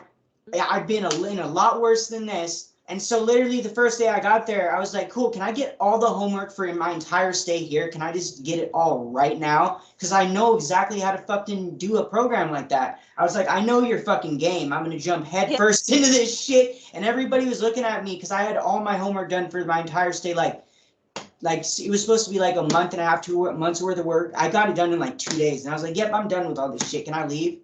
Like, I know what the fuck you guys are doing with this shit. Like, I know this whole, like, privileges type shit. I know they have to do that for rehabs and stuff, but it's like, it reminded me so much of the program. And then in this one small group, they started to try and do the Lifeboat shit. And the second she fucking said what this next process thing was about, I was like, nope, I'm out of here. And I literally left the room. And then I came back and I calmed myself down and I came back and I was like, look, I'll be in the room, but I'm not going to fucking participate in this shit at all. I'm telling you right now.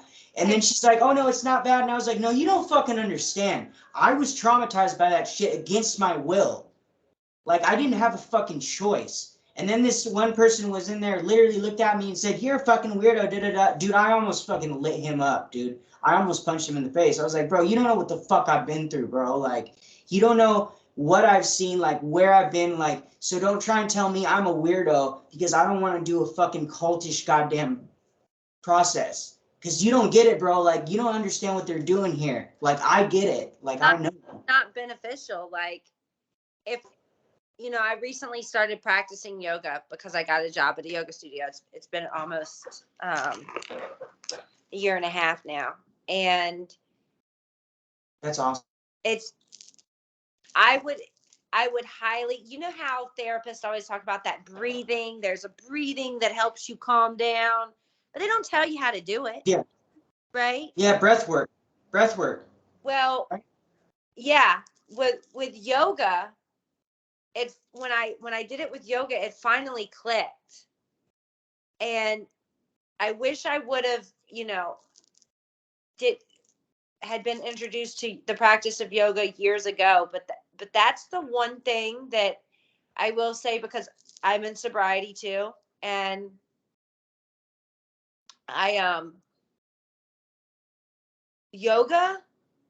doing yoga, I don't have those days where on my bad days, I think about using anymore. It's like the breathing and the practicing of yoga and focusing your breath to that part of your body that hurts, or that part of your body, that emotional healing that you need at that moment. It's almost become like a second nature, like subconscious, and I feel like us sharing our stories and the techniques that they use, like, they're not beneficial to anybody. Not the way they did them, not the way they're like presented, not the way they not the shit that they like bring up, not the way they went about it, man. Like, in any way, like, I mean, of course there's a way about it, like, it worked to an extent, but how much did it really work? Because, or how much, like, are we just saying whatever the fuck you want to or need to hear for us to leave? Like, how much is it really effective? Like, is it really effective, or are you just like gaslighting everybody and saying, oh no, it's effective because everybody's brainwashed by your fucking process? Like, And on top what is of it really? that, it's like we're going to break you down and you have to do what we say and go through these seminars to allow us to bring you back up. Like, you know, we weren't given, it was like we all, you know, dealt with the same things per the program standards. We all went through the same things. We all had the same type of childhood, but none of us did. We were all different. And the program was catered to the same thing for every kid. And it's one size fit all. Yeah. And it's not like, you know, we were, you know, people who struggled with suicide were put in the same group with people who struggled with addiction at a young age and people who struggled with depression and anxiety. And it didn't matter what you did. If you snuck out of the house once, oh no, you know, you snuck out more. Like, you were a bad kid. Like, you deserved to be here. Like, and the fact, just the simple fact of not only not just having everything ripped away from you, but the fact of you cannot talk to your parents or anybody, you know, until they feel that you're at a certain level, which you're sharing enough, you're talking enough, you're crying enough. Like, that's detrimental to a kid in itself. Like, for me, with my parents, not my biological parents, not being there, and then being adopted and sent to this program by a decision that my adopted parents made, and then literally being all alone, all over. Yeah.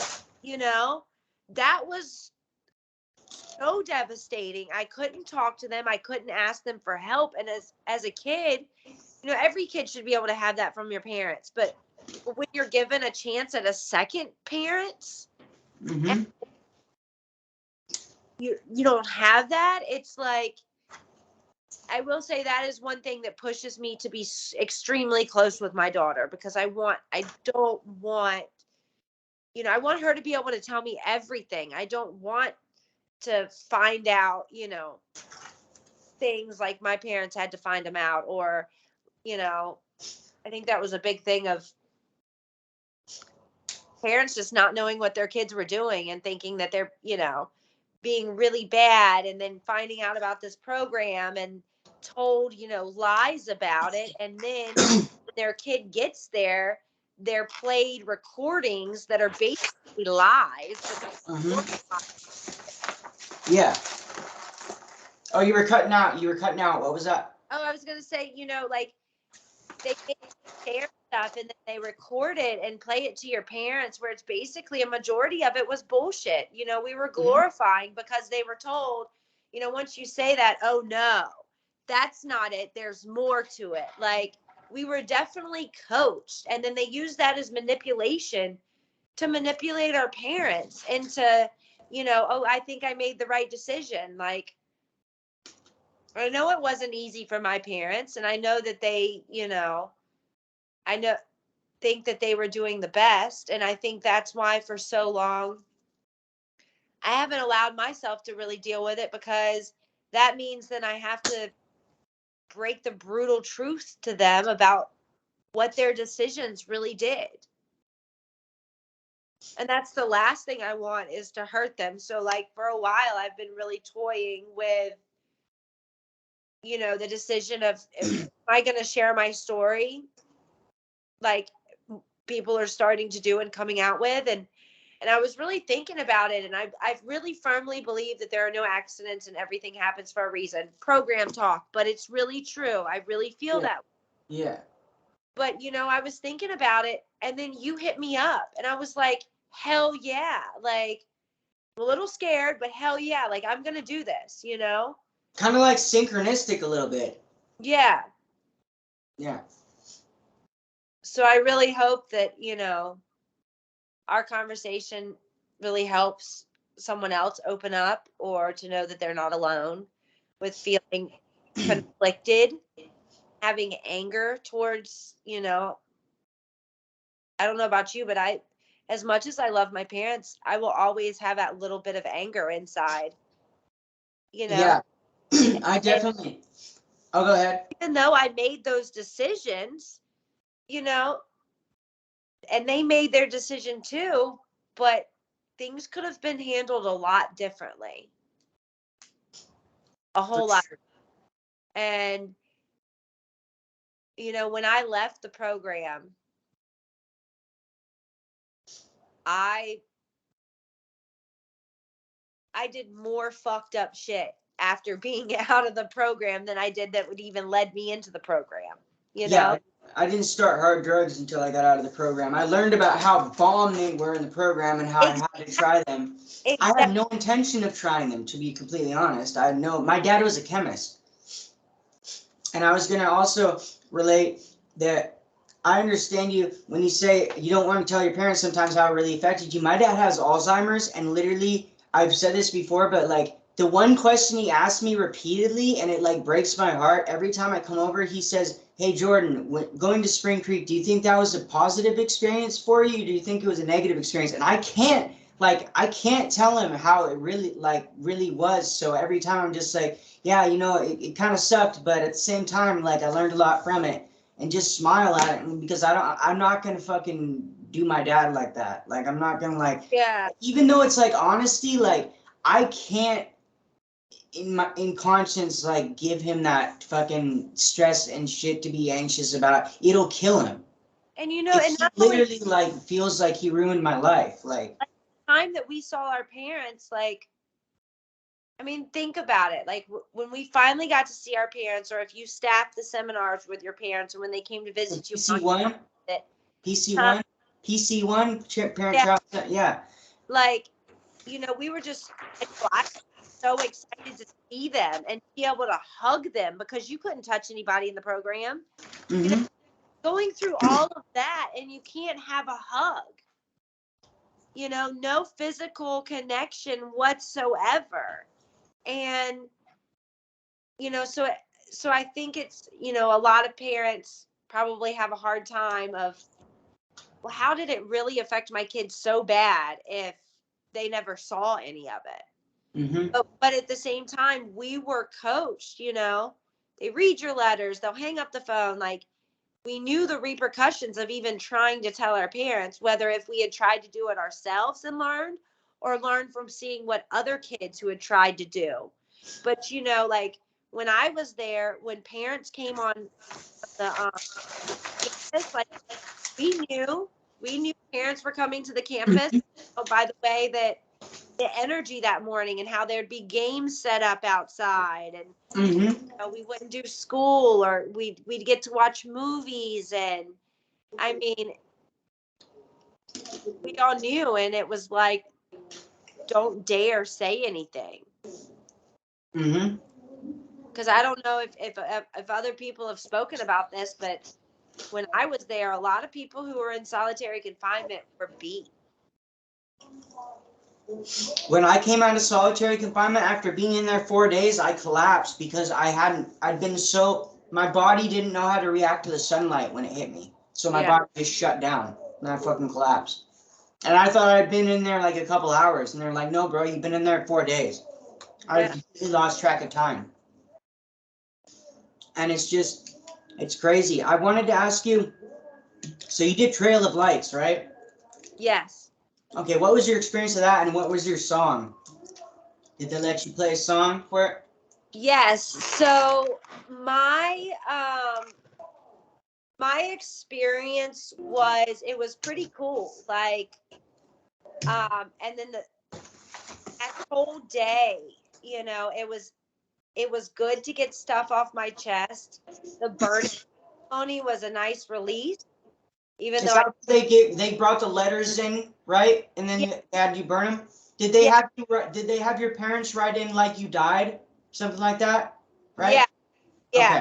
Yeah, they did that with me too. So it was so much. I mean, you had so many days of jammed packed activities that it was such an emotional roller coaster that, you know, the last part of the Trail of Lights is when you do the trust fall, which feels with the whole camp, you know, the whole school, which is so empowering. So it leaves you on such a positive note that it kind of, it's like your mind sweeps all the bullshit under the rug. Yeah. You know, so I've never really thought about it, but thinking about it as you asked me, really fucked up. Yeah, it was really sad for me. I just didn't want to say goodbye to all the fucking people and fucking just I remember also the end where they fucking had like you blindfolded at the end when you did the trust fall. Did they have people come up to you and whisper shit in your ear and shit? Yeah, and it was like we had just done all this emotional shit and read the letter from our parents that we, had died and we're coming back a new kid and they were so proud of us, and it made it, that last part made all the bullshit I went through worth it, because that was like, that's one of the good things to come out of the program. Like that feeling, I've never felt that much love, that much support ever since. Yeah, that was crazy. And those people actually know you, like they know your deepest, darkest secrets, and they still love you. They still fucking love you, and like that's some shit. Like that's like some shit you're not gonna get like pretty much anywhere else in life ever. Like did she that? What? I have a handful of friends that are there for me when I need them and that I can really open up to, but it's not like the connections and the relationships I have and still have to this day. I mean, we went through so much, and I think even just the connection, like you and I were years apart at Spring Creek, but just knowing that you went there and you can relate to me on so much, even though you're a guy and you don't know it necessarily what it was like in the girl's side, and I don't know necessarily what it was like on the guy's side. I mean, I heard a bunch of shit, but it's just that feeling of the sense, I guess it's a sense of security of like, they're a little fucked up from this, you're a little fucked up from this situation too. And it's kind of like, how do you handle it? There's, I've been to counselors and I've told them about this, and they're like, oh, I've only heard about those programs. I've never actually met someone who went to it, and they want to know what it was like and how it was. So it's like, unless you talk to someone about the program who's been there, you're not able to get this stuff out emotionally, because everybody's just like, whoa, like it's a Hollywood movie or something. Have you had that experience? I've had some crazy ass experience. Like with most therapists, I've found when I open up about the program, man, they're pretty much speechless. They don't know what the fuck to say. They don't know how to help me even. Like I've had straight up therapists being like, I don't really know what else I can do for you. Mm-hmm. And I was like, what the actual fuck are you talking about? Like, do you guys not like, but really I get it, because they haven't been through that shit. They don't know how to like, they can like counsel like people with anxiety and shit, but like I have like really bad social anxiety, and like there's a reason for that. Like that's why I'm working on getting on disability and shit right now, because like I was adopted too, by the way, at birth. I was adopted at birth. And so my parents did a fuckload of drugs when I was right up until I was born. So I have fetal alcohol effects, not the syndrome where you have face deformity and shit. But I have like fucked up brain as it is, and fucking. Have you also, the only reason I ask this is it's something that I recently had done, and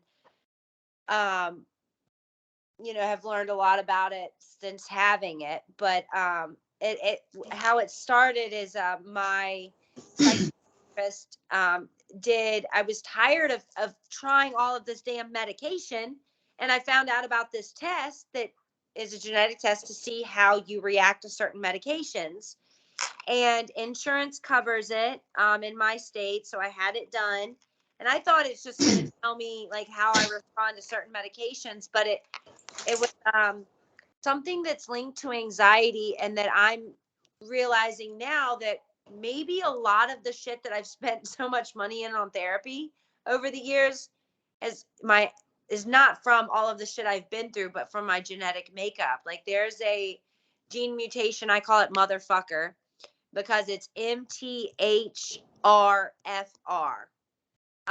Okay. And there's two different types. There's that one's the lesser of the other, but it can be linked to a multitude of things. And one of the major things is anxiety and depression and mental health. You're predisposed to that if you have this gene mutation. And it's mainly because your body cannot process and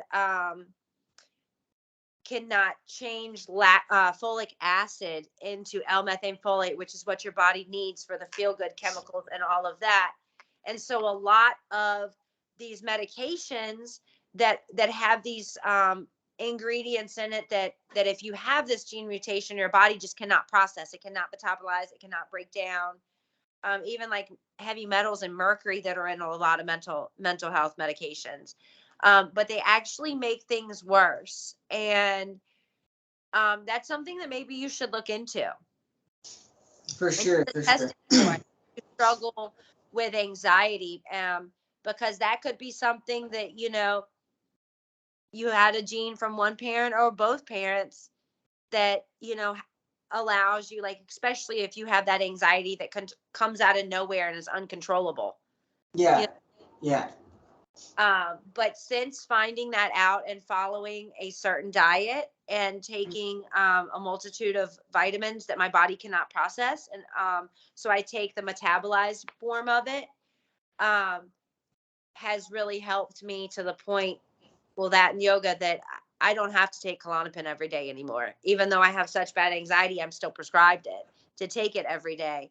I don't have to. And it's been a life changer to not be tied down to that medication, just so that you don't feel like you're going to die out of this thin air, you know? Yeah, for sure. Yeah, I'm prescribed benzos too, but I don't really take them. I just smoke weed. But I like having them there. If I'm having an actual panic attack, that's when I would take a benzo. Is when I'm actually in a panic attack. Yeah. Because I don't really. Plus, I'm on methadone right now. I'm working to get off of it, but eventually. But I'm on methadone and weed. But I consider that is my sobriety. I consider that. Fuck what everybody else says. That's my sobriety. And it's harm reduction. To me, it's about harm reduction. It's about harm reduction, and if you're in a place with yourself where it's not, my thing is, if it starts affecting your money, like in an intense way, your relationships, and you start putting shit off, don't fuck with it. Like, and like, but weed, like, actually, like, it makes me a better person. I feel like it makes me more creative. Like, it makes me eat. Like, if I don't smoke weed, I won't eat till like nighttime, and it's like not healthy. But I don't know how I got on that topic. Well, yeah, we were talking about mental health medication and that test. Yeah, I'm gonna look into that. But yeah, I was saying, so yeah, I was adopted, and so I deal with a lot of that. And fuck, what was I gonna say? So let's talk about so Trail of Lights was hella intense for you too. Yeah. Let's see. Let's talk about, like, did they make you do a life contract? Yes. Like, And for like essentially a program, essentially when you're home that you read up. Yes. And so, funny story about this. The one girl that I was able to hang out with that was an approved friend, you know, Yeah. like your approved clothes and Yeah. all of that. I, you know, like, my parents were programized, and they were basically told, like, look, you know, and when you sign that contract and that home plan, it's like, you know, your parents say, okay, well, if you don't follow through with this, this is the repercussion. And it's always, you're getting kicked out. Mm-hmm. Right. So, my friend, the one friend that I was approved to hang out with, she wanted some pot. Well, I knew where to get some pot. I wasn't smoking it. Mm-hmm. Parents found it in her car, and she blamed it on me. And my parents went right back to, she lied. She's, you know, doing everything again. We spent all this money. It didn't help. And you didn't follow your home plan. So you're getting kicked out of your house. So they kicked you out over weed? Yeah. Well, it was that. And then they got a crazy story. They got a private investigator, and I wasn't where I said I would be. I mean, I was just hanging out with friends. Like, I mean, come on, I was. You're trying to reclaim your damn teenagehood. Yes, You and just got so out of the program. yeah, they kicked me out and left the next morning to go to Lake Powell, and screwed. Yeah. Time, but yeah, well, second time because I got kicked out and before, which led me to Montana. But I mean, I was basically court ordered.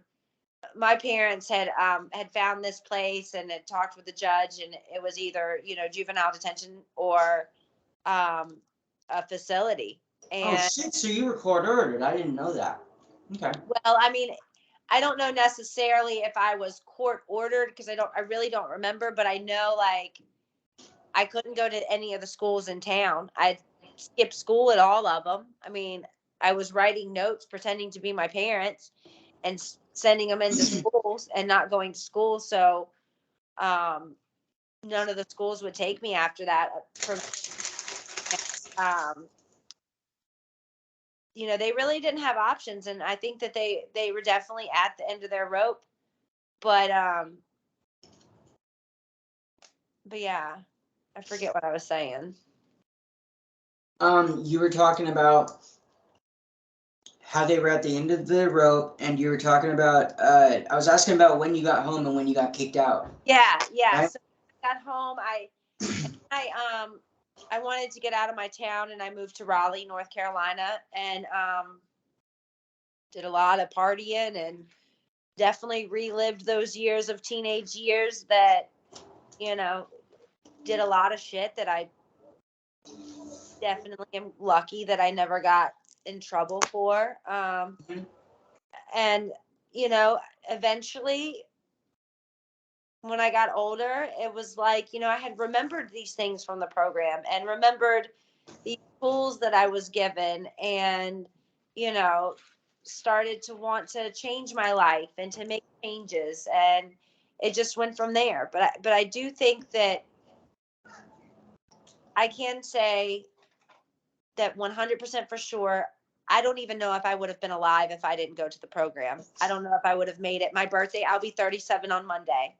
I don't know if I would have ever lived to have a 37th birthday coming up on Monday if I hadn't gone to the program. Okay, then now that you said that, let me ask you this. Knowing what you know now, if you could go back in time and not go to the program, would you do it? Fuck yeah. Okay, so you wouldn't go back through it? No, I would not. Okay. Just because I'm a little sad that I didn't have the high school experience. I didn't have prom. I didn't get to finish cheerleading. I didn't have homecoming. I didn't get my license when I turned 16 and hang out with my friends and those high school days and not only that, because I was suddenly vanished, and when I did come back to town, my friends were high schoolers. They were a senior in high school. I'm going to community college. Totally shut down any and all friendships that I had because it was just so weird, like weird for me. I'm sure weird for them, just weird. And I'm not close to a single person that I would have considered my best friends and that I was super close with prior to going to the program as a result of the program. Okay, I can see that. Because of that, no, I wouldn't go back. However, dealing with addiction and dealing with anxiety and all of that and everything else that's happened in my life, if I had the option to go back and change it, I wouldn't, because it's made me who I am. Exactly. Yeah. So it's kind of like a double-edged question. Exactly. I find that, yeah. For the materialistic memory, for those high school memories that everybody talks about when they're old and they're rockers, I don't have that. My memories were fucked up Spring Creek, and when I talk about it, it's like a big comical joke because it seems so unreal. Yeah. Okay. You said that if your parents were to see this, what would you want to tell your parents? If your parents see this, what do you want your parents to know? You make me a little emotional on this one. You don't have to answer it. No, I do, because I hope they watch it. And it's okay to cry. I don't hate you guys. I'm not mad at y'all. Like, I try not to hold it against you, because I don't know what I would do if my daughter was doing the shit I was doing. But I just want them to know that Montana has a huge reason as to why I don't feel like I'm part of the family, and I'll never feel like I'm part of my adopted family, or that I fit in, or I will ever have a connection, a mother-daughter connection, or a father-daughter connection that I've always wanted. And I know it's from Montana. A whole amplitude of things, from being sent there to just with how it was and how it affected me. And I hate that, but I don't want them to be, to be down or hard on themselves about sending me there, because I'm doing great today. I'm successful. I'm alive. And I do have a relationship with them. But at the same time, Montana created a wedge that no matter how much I try, I'll never be able to move. Because it's so deep rooted in me on a very important time in my life of my brain development and emotional development, that it's made me who I am. I mean, I'm not in a relationship, and finally for the first time don't want to be in a relationship, but I've never been able to make a relationship last. That fear of connection and getting close to somebody and them just, I mean, how many people do you know from the program that you made plans with to do something the next day, and then you wake up and they're ripped out of their bed, they're gone. Yeah. Completely gone, and you have no, You're always waiting to lose them. Are you afraid of losing them? Or that they're going to get taken from you? I'm sure subconsciously, yes, because if it was not for Facebook and social media, I wouldn't have been able, because there were years that went by that I wasn't able to connect with anybody from Spring Creek until social media happened. Yeah. And so, you let yourself get close to somebody and then they're just gone. And, it goes back to,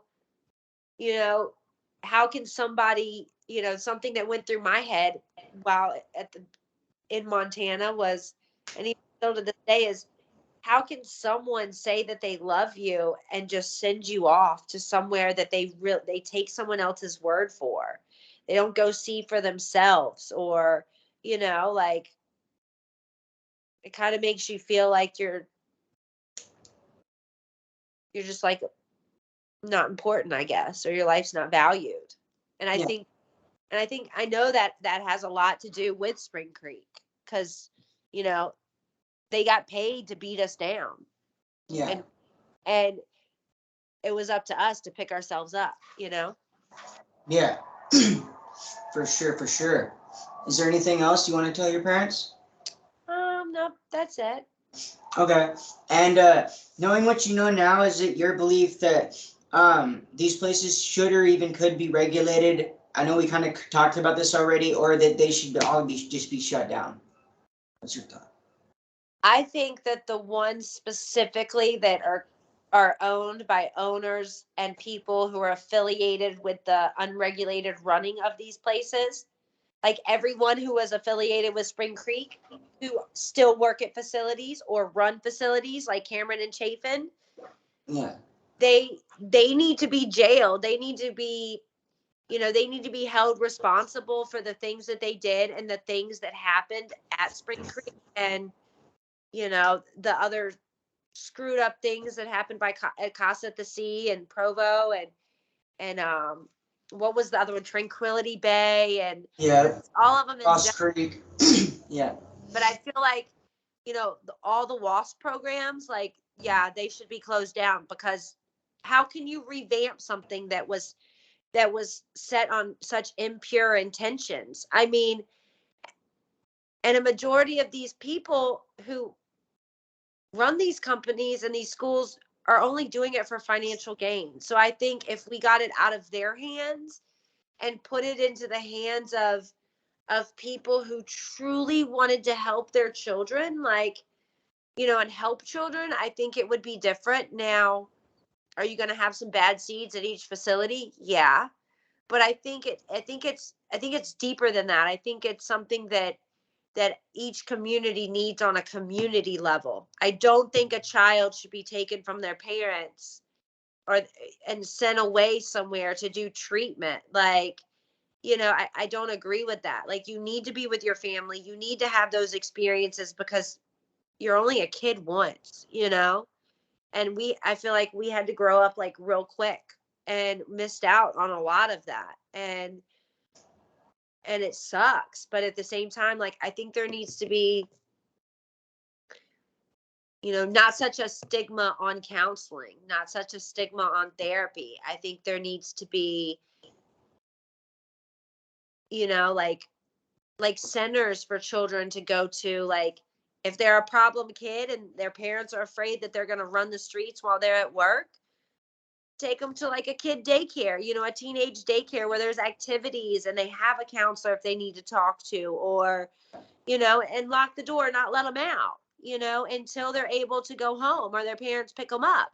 But don't send them away for months and years. Some of these people that went to these programs were there for years. Yeah. I was only there for 16 months and I'm really lucky about that, but I know people that were there for years, and sadly, those are the people who aren't here anymore. Yeah, for the majority, yeah. So I think if done right, yes. But I think just based off of the fact of sending your kid away, like, no. And just on the fact of sending your kid away, I don't want my kid to go to college fresh out of high school. I want my child to stay at home for at least a year and work and see what it's like in the real world and get your foot on things, and then figure out what you're going to do. Yeah. Because you're being away from your family, it's hard. Yeah, and you should be with your family. Your family is literally like, you should be with them. It's like a natural bond connection that you need in your life. Yeah. That's why the people that grow up without fathers are kind of unbalanced. They're not saying that everybody that grows up without a father or without a mother is unbalanced, but in general, their mentality or whatever, they need that yin and yang. You know what I mean? The mother, the father, the feminine and the male, and all that shit. The feminine energy and the male energy. There's a whole thing to that, and so I was gonna ask you, how was reintegration into society after you got out? Like, were you always waiting for the other shoe to drop? Like, was it hard to start up conversations with people? How was it when you got out?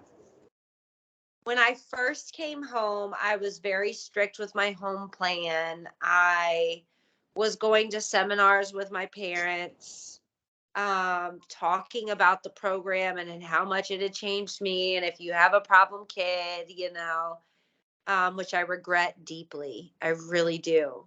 But I can't go back and change it. But it was difficult. It was really weird to see my friends, because they weren't my friends anymore. It was like I, was a leper with a horrible contagious disease, or they had seen a ghost. It was just, I can't put into words how it was, but I know what I'm talking about. It's fucking weird. Yeah. Now, when I actually like became an adult and had to adult and get my own place and moved, I went balls to the wall. Yeah. Balls to the wall, partied, had fun, lived it up. And I don't think I would have went as balls to the wall as I did if I didn't miss out on my teenage years and been Well, you would allowed. have gotten that out of your system, probably. You know what I mean? Yeah. For sure. So definitely dealt with, addictions for years. And, What was your DOC? a little bit of everything, seeing how fucked up I could get without anybody knowing, to be honest with you. Okay. Yeah, mine was meth and heroin. I was mainlining it, and I was doing both at the same time. And I did it for like 6-7 years. I probably would, if I was still doing it, I'd be dead. Like I have no doubt in my mind that. Manipulated, like, on top of everything else I was doing, I had also manipulated, a doctor at one point in time. I was prescribed 3 grams of Klonopin a day. Damn, yeah, doctors fucking love prescribing fucking benzos to people, man. For 16 years I was on, and for 9 of it, 3 grams, a gram 3 times a day. Wow.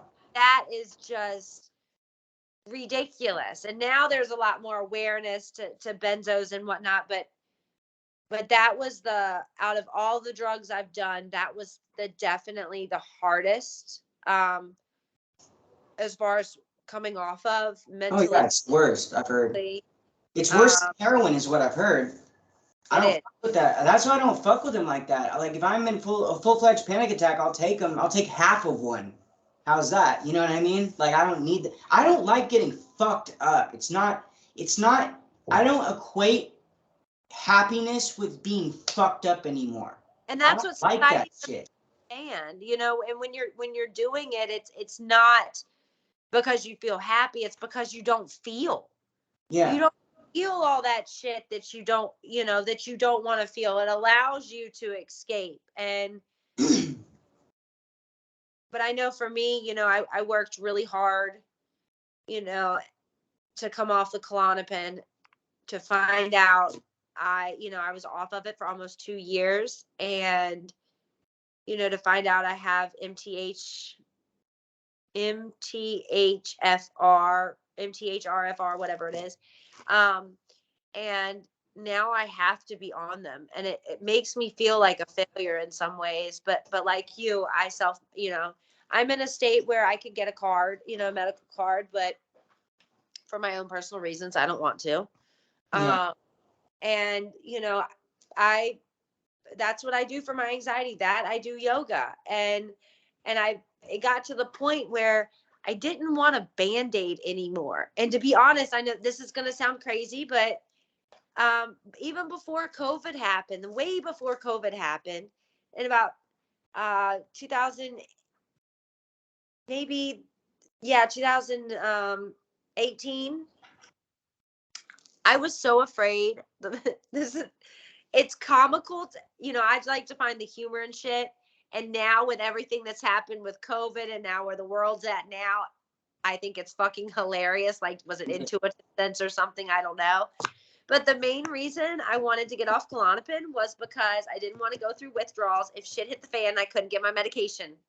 Well, dude, tell me why. That's why I want to get off methadone really bad too. Because literally, watch, if we get hit with a fucking EMP or something, guess what? We're not going to be able to get dispensed methadone, because guess what dispenses the methadone? A fucking computer dispenses the right amount of methadone. So you're not going to get shit. You think they're going to fucking divvy that out like by hand? No, they're not going to do that. They're going to be like, oh, we can't dispense it. And then what am I supposed to do?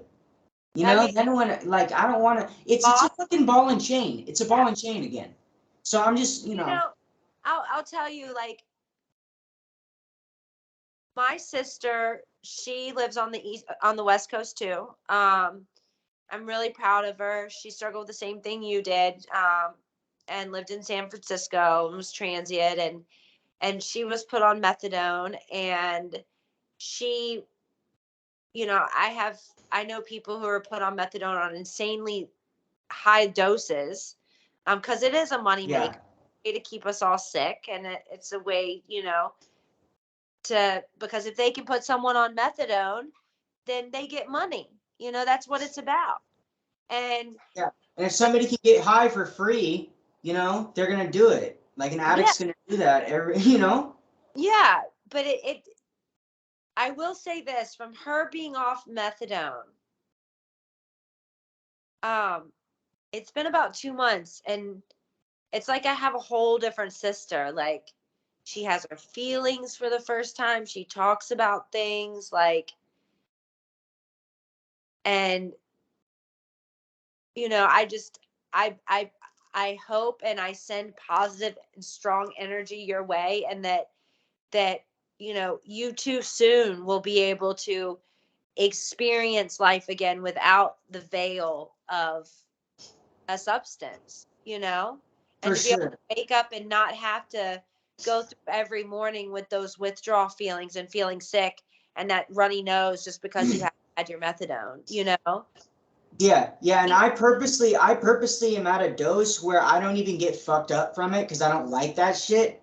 And before, when I was saying addicts like to get high for free or whatever, that's the majority of them. I used to be like that. I've been on it for years or whatever, but now I'm at a point where it's like, as long as I don't feel sick and I don't have cravings, that's fine. I don't need to be fucked up. I don't need to mix it with Xanax. I don't need any of your fucking fent perks. I don't need any of that fucking bullshit.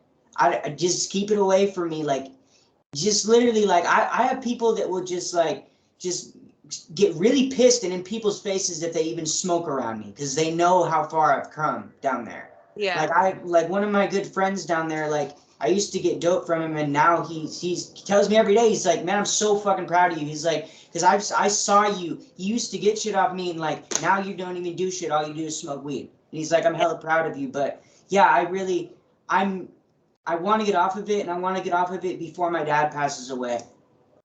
That's my goal, because I feel like if I'm on it when my dad passes away, I know the addict in me is just gonna go like, then Go you back. like, no, I'm just gonna stay on it.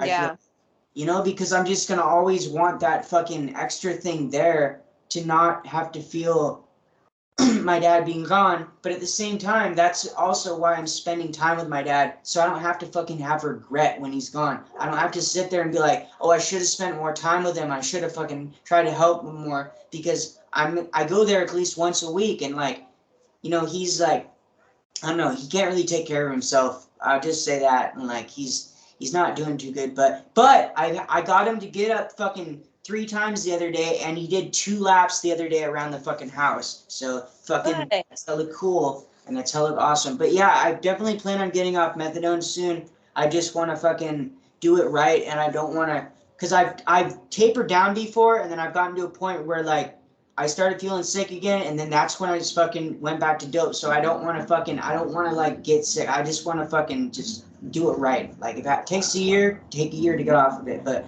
I definitely feel the feelings thing, because when I got sober and like whatnot, and I stopped doing speed and fucking heroin, like, just complete 180. Like, when Yeah. I'm on that shit, like, literally, like, I have a friends with benefits relationship right now, and like, we got sober to get like, I got sober first, and then she's in New York right now. She's sober too. She has like half the amount of time that I do, but she just said, you know, like, when you're on that shit, like, you're still an empath. You're still like, you'll still like, you know, keep me well and whatnot, but you're stingy. You're fucking like, you don't like, you'll give me stuff like to keep me well, but you won't give me like a lot. Like, you're stingy. You're fucking, you don't care about like what other people feel like you don't, it's not you. Like, you don't wear your heart on your sleeve when you're using, and when I'm not using, it's like you wear your heart on your sleeve. You feel shit, you know, like you're not an asshole. Like, because I'm kind of an asshole when I'm using. Like, I don't care about what you're going through. I just want to get my next fix, and like, that's, I don't care what I have to do to get it. Like, that's just the mindset that I had, and like, it's just like that kind of mentality can get you in prison for life. Like, that kind of like. And it's just, I'm really happy that I got out when I did, because fentanyl's in everything nowadays. Yeah. And if I was still doing the amount that I was doing before, I'd be dead right now. Like, Yeah. just, you know, and it'd probably be from a shop that I thought didn't have fentanyl in it. Mm-hmm. because people are dying from smoking now. They're not even shooting up anymore and dying. They're Yep. literally like people are just, you know, like hunched over and shit downtown, and it's like, bro, it's like, man, that's just so sad. But it's just, I'm just glad that I'm not there anymore. And every time I see somebody like that downtown, I'm like, that used to be me, but like, you know, and I hope I wasn't that bad, but you know, I'm just glad that I'm not like that anymore. And I'm trying to do, that's another reason I do this podcast too, is that I want to be there for people, and I want to do something productive and positive, and like something that's rewarding. Because every time I do podcasts like this, I get to help people, and I'm an empath. Like I wear my heart on my sleeve all the time. So like, it's just, it's hard for me to do these interviews sometimes because I feel everything.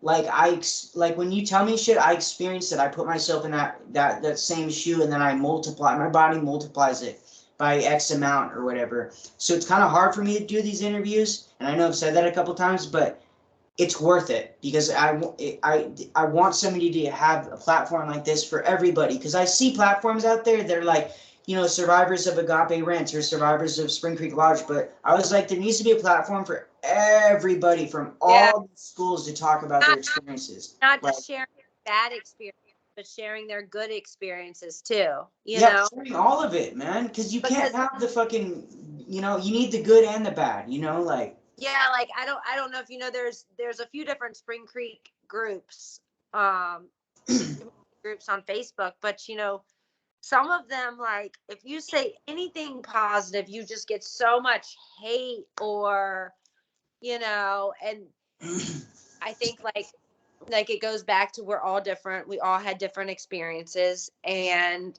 we need to come together and to make sure that, you know, there's awareness and education about these programs, and that they do exist, and ways that they could be changed. Like, I think it would be really, really fucking awesome if, for somehow, like, you know, one of these owners of these places were to see this podcast and be like, hey, like, you know, like, what do you think I can do to make it better? You know, like that would be awesome. Or just for a parent to see this and to think, you know, well, maybe should I send my kid there? Should I look into other options? And for the people who don't feel like they have anybody, or they can't talk about it or can't relate to it, like, there's not very many of us, but if we all come together, there's a lot of us, and we can all be there to support each other, you know? And we should be there for each other. Like, there shouldn't be any survivors. Like, you know, I've heard about like a lot of the drama that went on with Breaking Code Silence, and I don't really want to get into that. I'm kind of getting dragged into that whole thing because of what I do now with this podcast, and I'm learning about all these different people and whatnot. But my thing is, man, we just all need to get along. Like, for real, we don't need to fuck each other over. Like, for on some real shit, like, survivors of all people, it doesn't matter where you went or what the fuck, like, you have like, I understand that some people have fucked each other over, and survivors have and whatnot, but really we just need to, if you have to forgive and just not never forget, then do that shit. Do whatever you have to do, but we need to be there for each other, because at the end of the day, who the fuck else is going to be there for us? Like, for real, we need to. I don't want more and more people to have to, you know, be like, oh, you know, I can relate to you. I can relate to you. Like, it needs to stop. Like, Yeah. you know, not only do we need to come together, but we need to stop and protect other kids from what we went through, and how, you know. So I guess, like, you know, I was just thinking about it when I said that, like, now after this interview, I don't think I would send my daughter to a place. Yeah. I would. And I've never had this long of a conversation about it, to, you know, so this has helped me see things, and had things come up that I didn't know that, you know, affected me still, that they do. And has also made me think at things. And, you know, I know when I get off here, I'm going to go journal, and which I still do, you know, Yeah. write some stuff in my journal, and take a look at some of these feelings that are coming up, because, you know, there's not a place for us to go to get that support. Because like you said, you know, you've talked to counselors and they're like, well, I can't help you, you know? Yeah, and like I've had a lot of them tell me too, because like I'll tell them like I know how my brain works and I know how to like correct my thinking because they taught me that in the program. Like, and that's the part where they say, oh, I don't know what I can do for you then, because because of the program, like I think I'm so advanced. I think I have everything figured out. You know what I mean? Because they laid it out in a way where it's like, Yeah. oh, no, this is all you ever need to know. Da da da da da. And a lot of it does make sense, but then there's a lot of it that's wonky and doesn't make sense either. But I definitely like I'm just saying like a lot of therapists are actually surprised by how much I know about like my mind and like how it works and stuff. And people ask me how I do that, and I'm just like, bro, I fucking was in a cult for like 2 years, bro. That's Yeah. like, You pick apart everything about yourself, and you know, and you have to share how you feel with other people, and you have to get feedback from people who are just assholes and don't, you know, they either one, they care about you, or two, they just want to ream you into the dirt even more, you know? So like it makes you see a side of yourself that never existed, and it, you know, you go off of survival, and it's amazing as humans what we can achieve in order to survive and how we can adapt, because we all adapted. We all yeah, adapted, whether our parents came to pick us up, whether we left when we were 18, or whether or, you know, the kids who got pulled because the place got shut down, or the kids who graduated. Like, we all survived and we all made it through.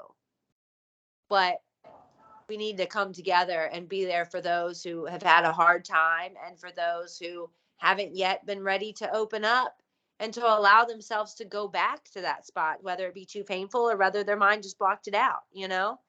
yeah, Like, so I do agree. Like, I didn't even know there was anything going on with drama. Like, I'm on Instagram, really, that's it. Like, I don't really get on Facebook that much with the drama or whatnot. But I mean, that's why I've never been active in any of the groups, because there's just a lot of drama with it. And it's like, you know, we need to respect each other's feelings and leave opinions out of it.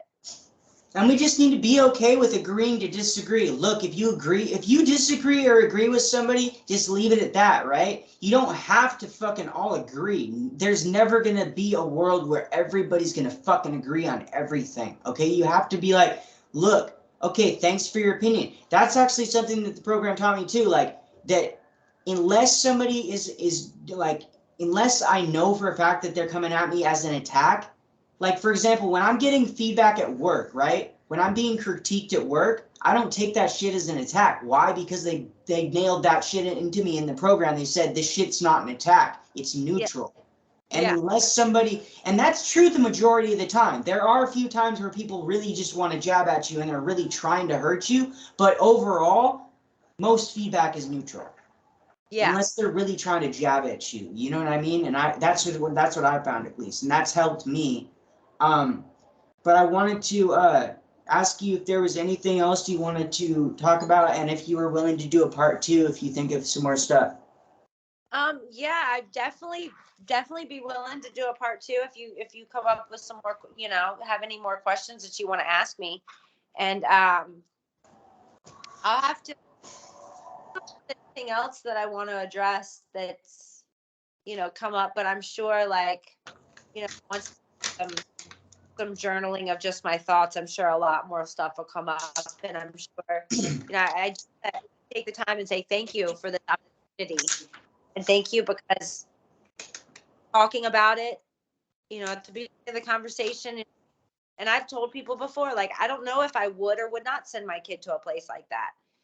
And now, after having the ability and you asking me questions that I had never thought about before, and going back and thinking about these seminars and everything, and you know, the things that happened, you know, that were supposed to be therapeutic things, it just made me see things in a different light that I hadn't seen before, because I've never had the experience to really have an in-depth conversation with someone else who gets it. And so I want to say thank you for that. And you helped a little bit, you know, you helped me with seeing that, you know, I'm not the only one who has seen good from it. I'm not the only one who, you know, still applies these robotic things that we lived on a daily basis by into my daily life. And, you know, and when you have something that you have trauma from, but you also have positive from, it's like, it's a how the mixed hell message. process that? Like, how do you? Because it's like it balances it out. So it's almost like it just stays in you. It stays with you. And so you've helped me, you know, realize that there are things that I still need to deal with, and that some things that I might need to, you know, go back and mentally address, and to be able to hopefully, you know, through this process and everything, like, my whole intention of doing this was, you know, maybe I'll get some type of closure with this.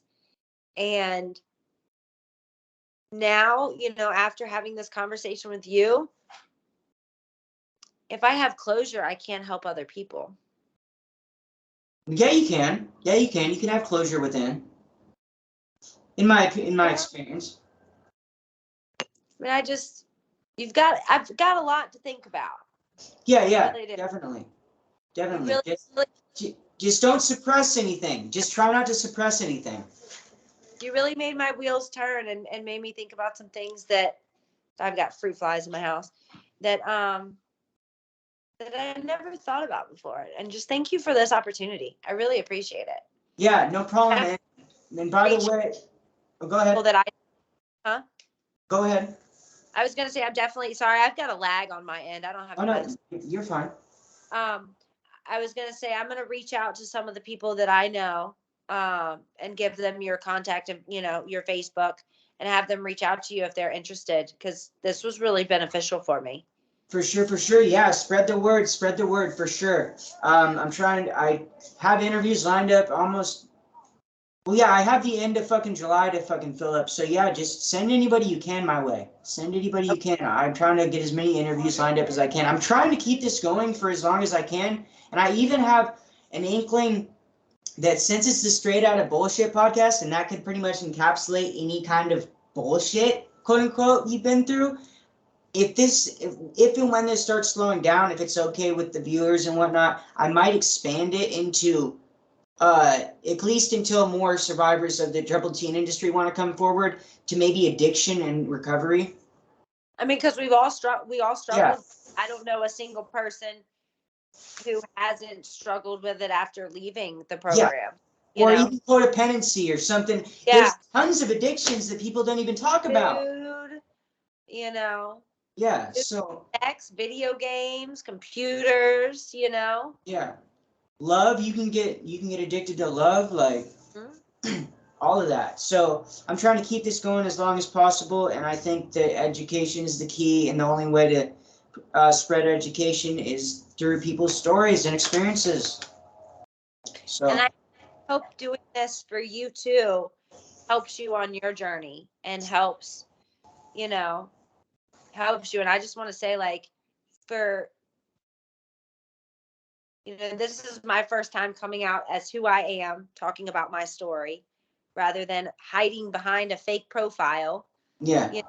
Like, kudos to you for standing up and getting me out of my comfort zone and being like, it's all right. Like, you can do this. Like it's inspiring. It really is. And I think that you should just take a minute to, to thank yourself and to give your own self kudos for that. Cause that's really fucking awesome. Yeah. I think awesome. Not a lot of people have the balls to do it. I wouldn't have had the balls to come out and tell my story if probably, for another while, or until someone approached me to ask me, That's why I've messaged like I've messaged like quite a few people, right? Because I go to the groups, and then I'll see the people in the groups, right? And I'm going to each different school, and then I'm trying to message as many people as possible. And some people will come back with, like, hell, I've gotten one hell no fucking way. And I was just like, okay, but she was a staff member. So I was like, okay, whatever, you probably just you might be with the people that we're going against. So, but, or it could be a bunch of things, but I've had some people say no or whatnot, but I've also, it's good to hear that because I don't want to be coming off as like, oh yeah, you need to tell your story, you need to do this, you need to do that. I'm more trying to invite people to look, everybody's story does deserve to be heard. You know, are you ready to tell your story? Because the more people that come out and tell their stories, the more powerful this is going to become.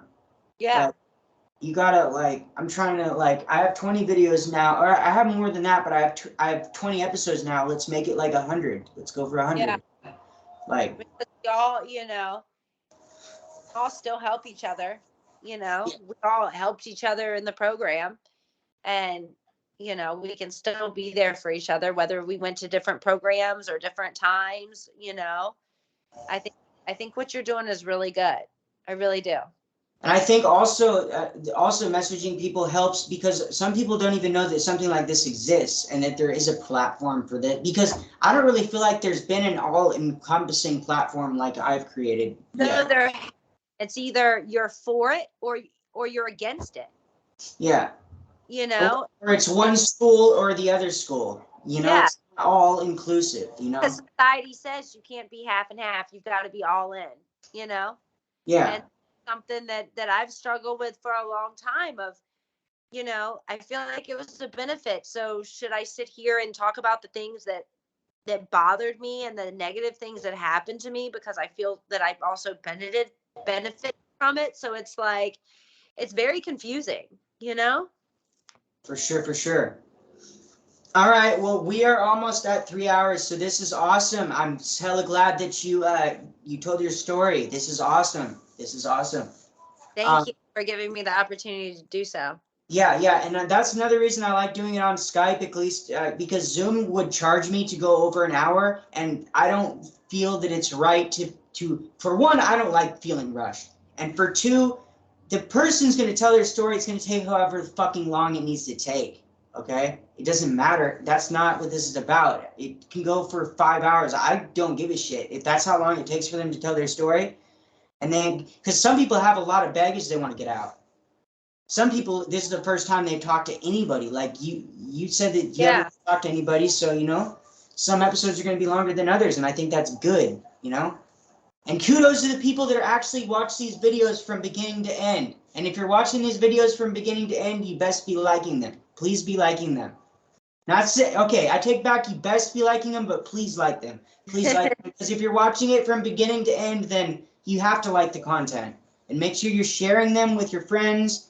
And if anybody wants to be interviewed, if you've watched till the end, then kudos to you again. Give yourself a pat on the back and email me at straightoutofbspodcast@gmail.com. That's STR8 OUTTABSPODCAST@gmail.com. And we will catch you guys on the flip side. Thank you. Have a good night.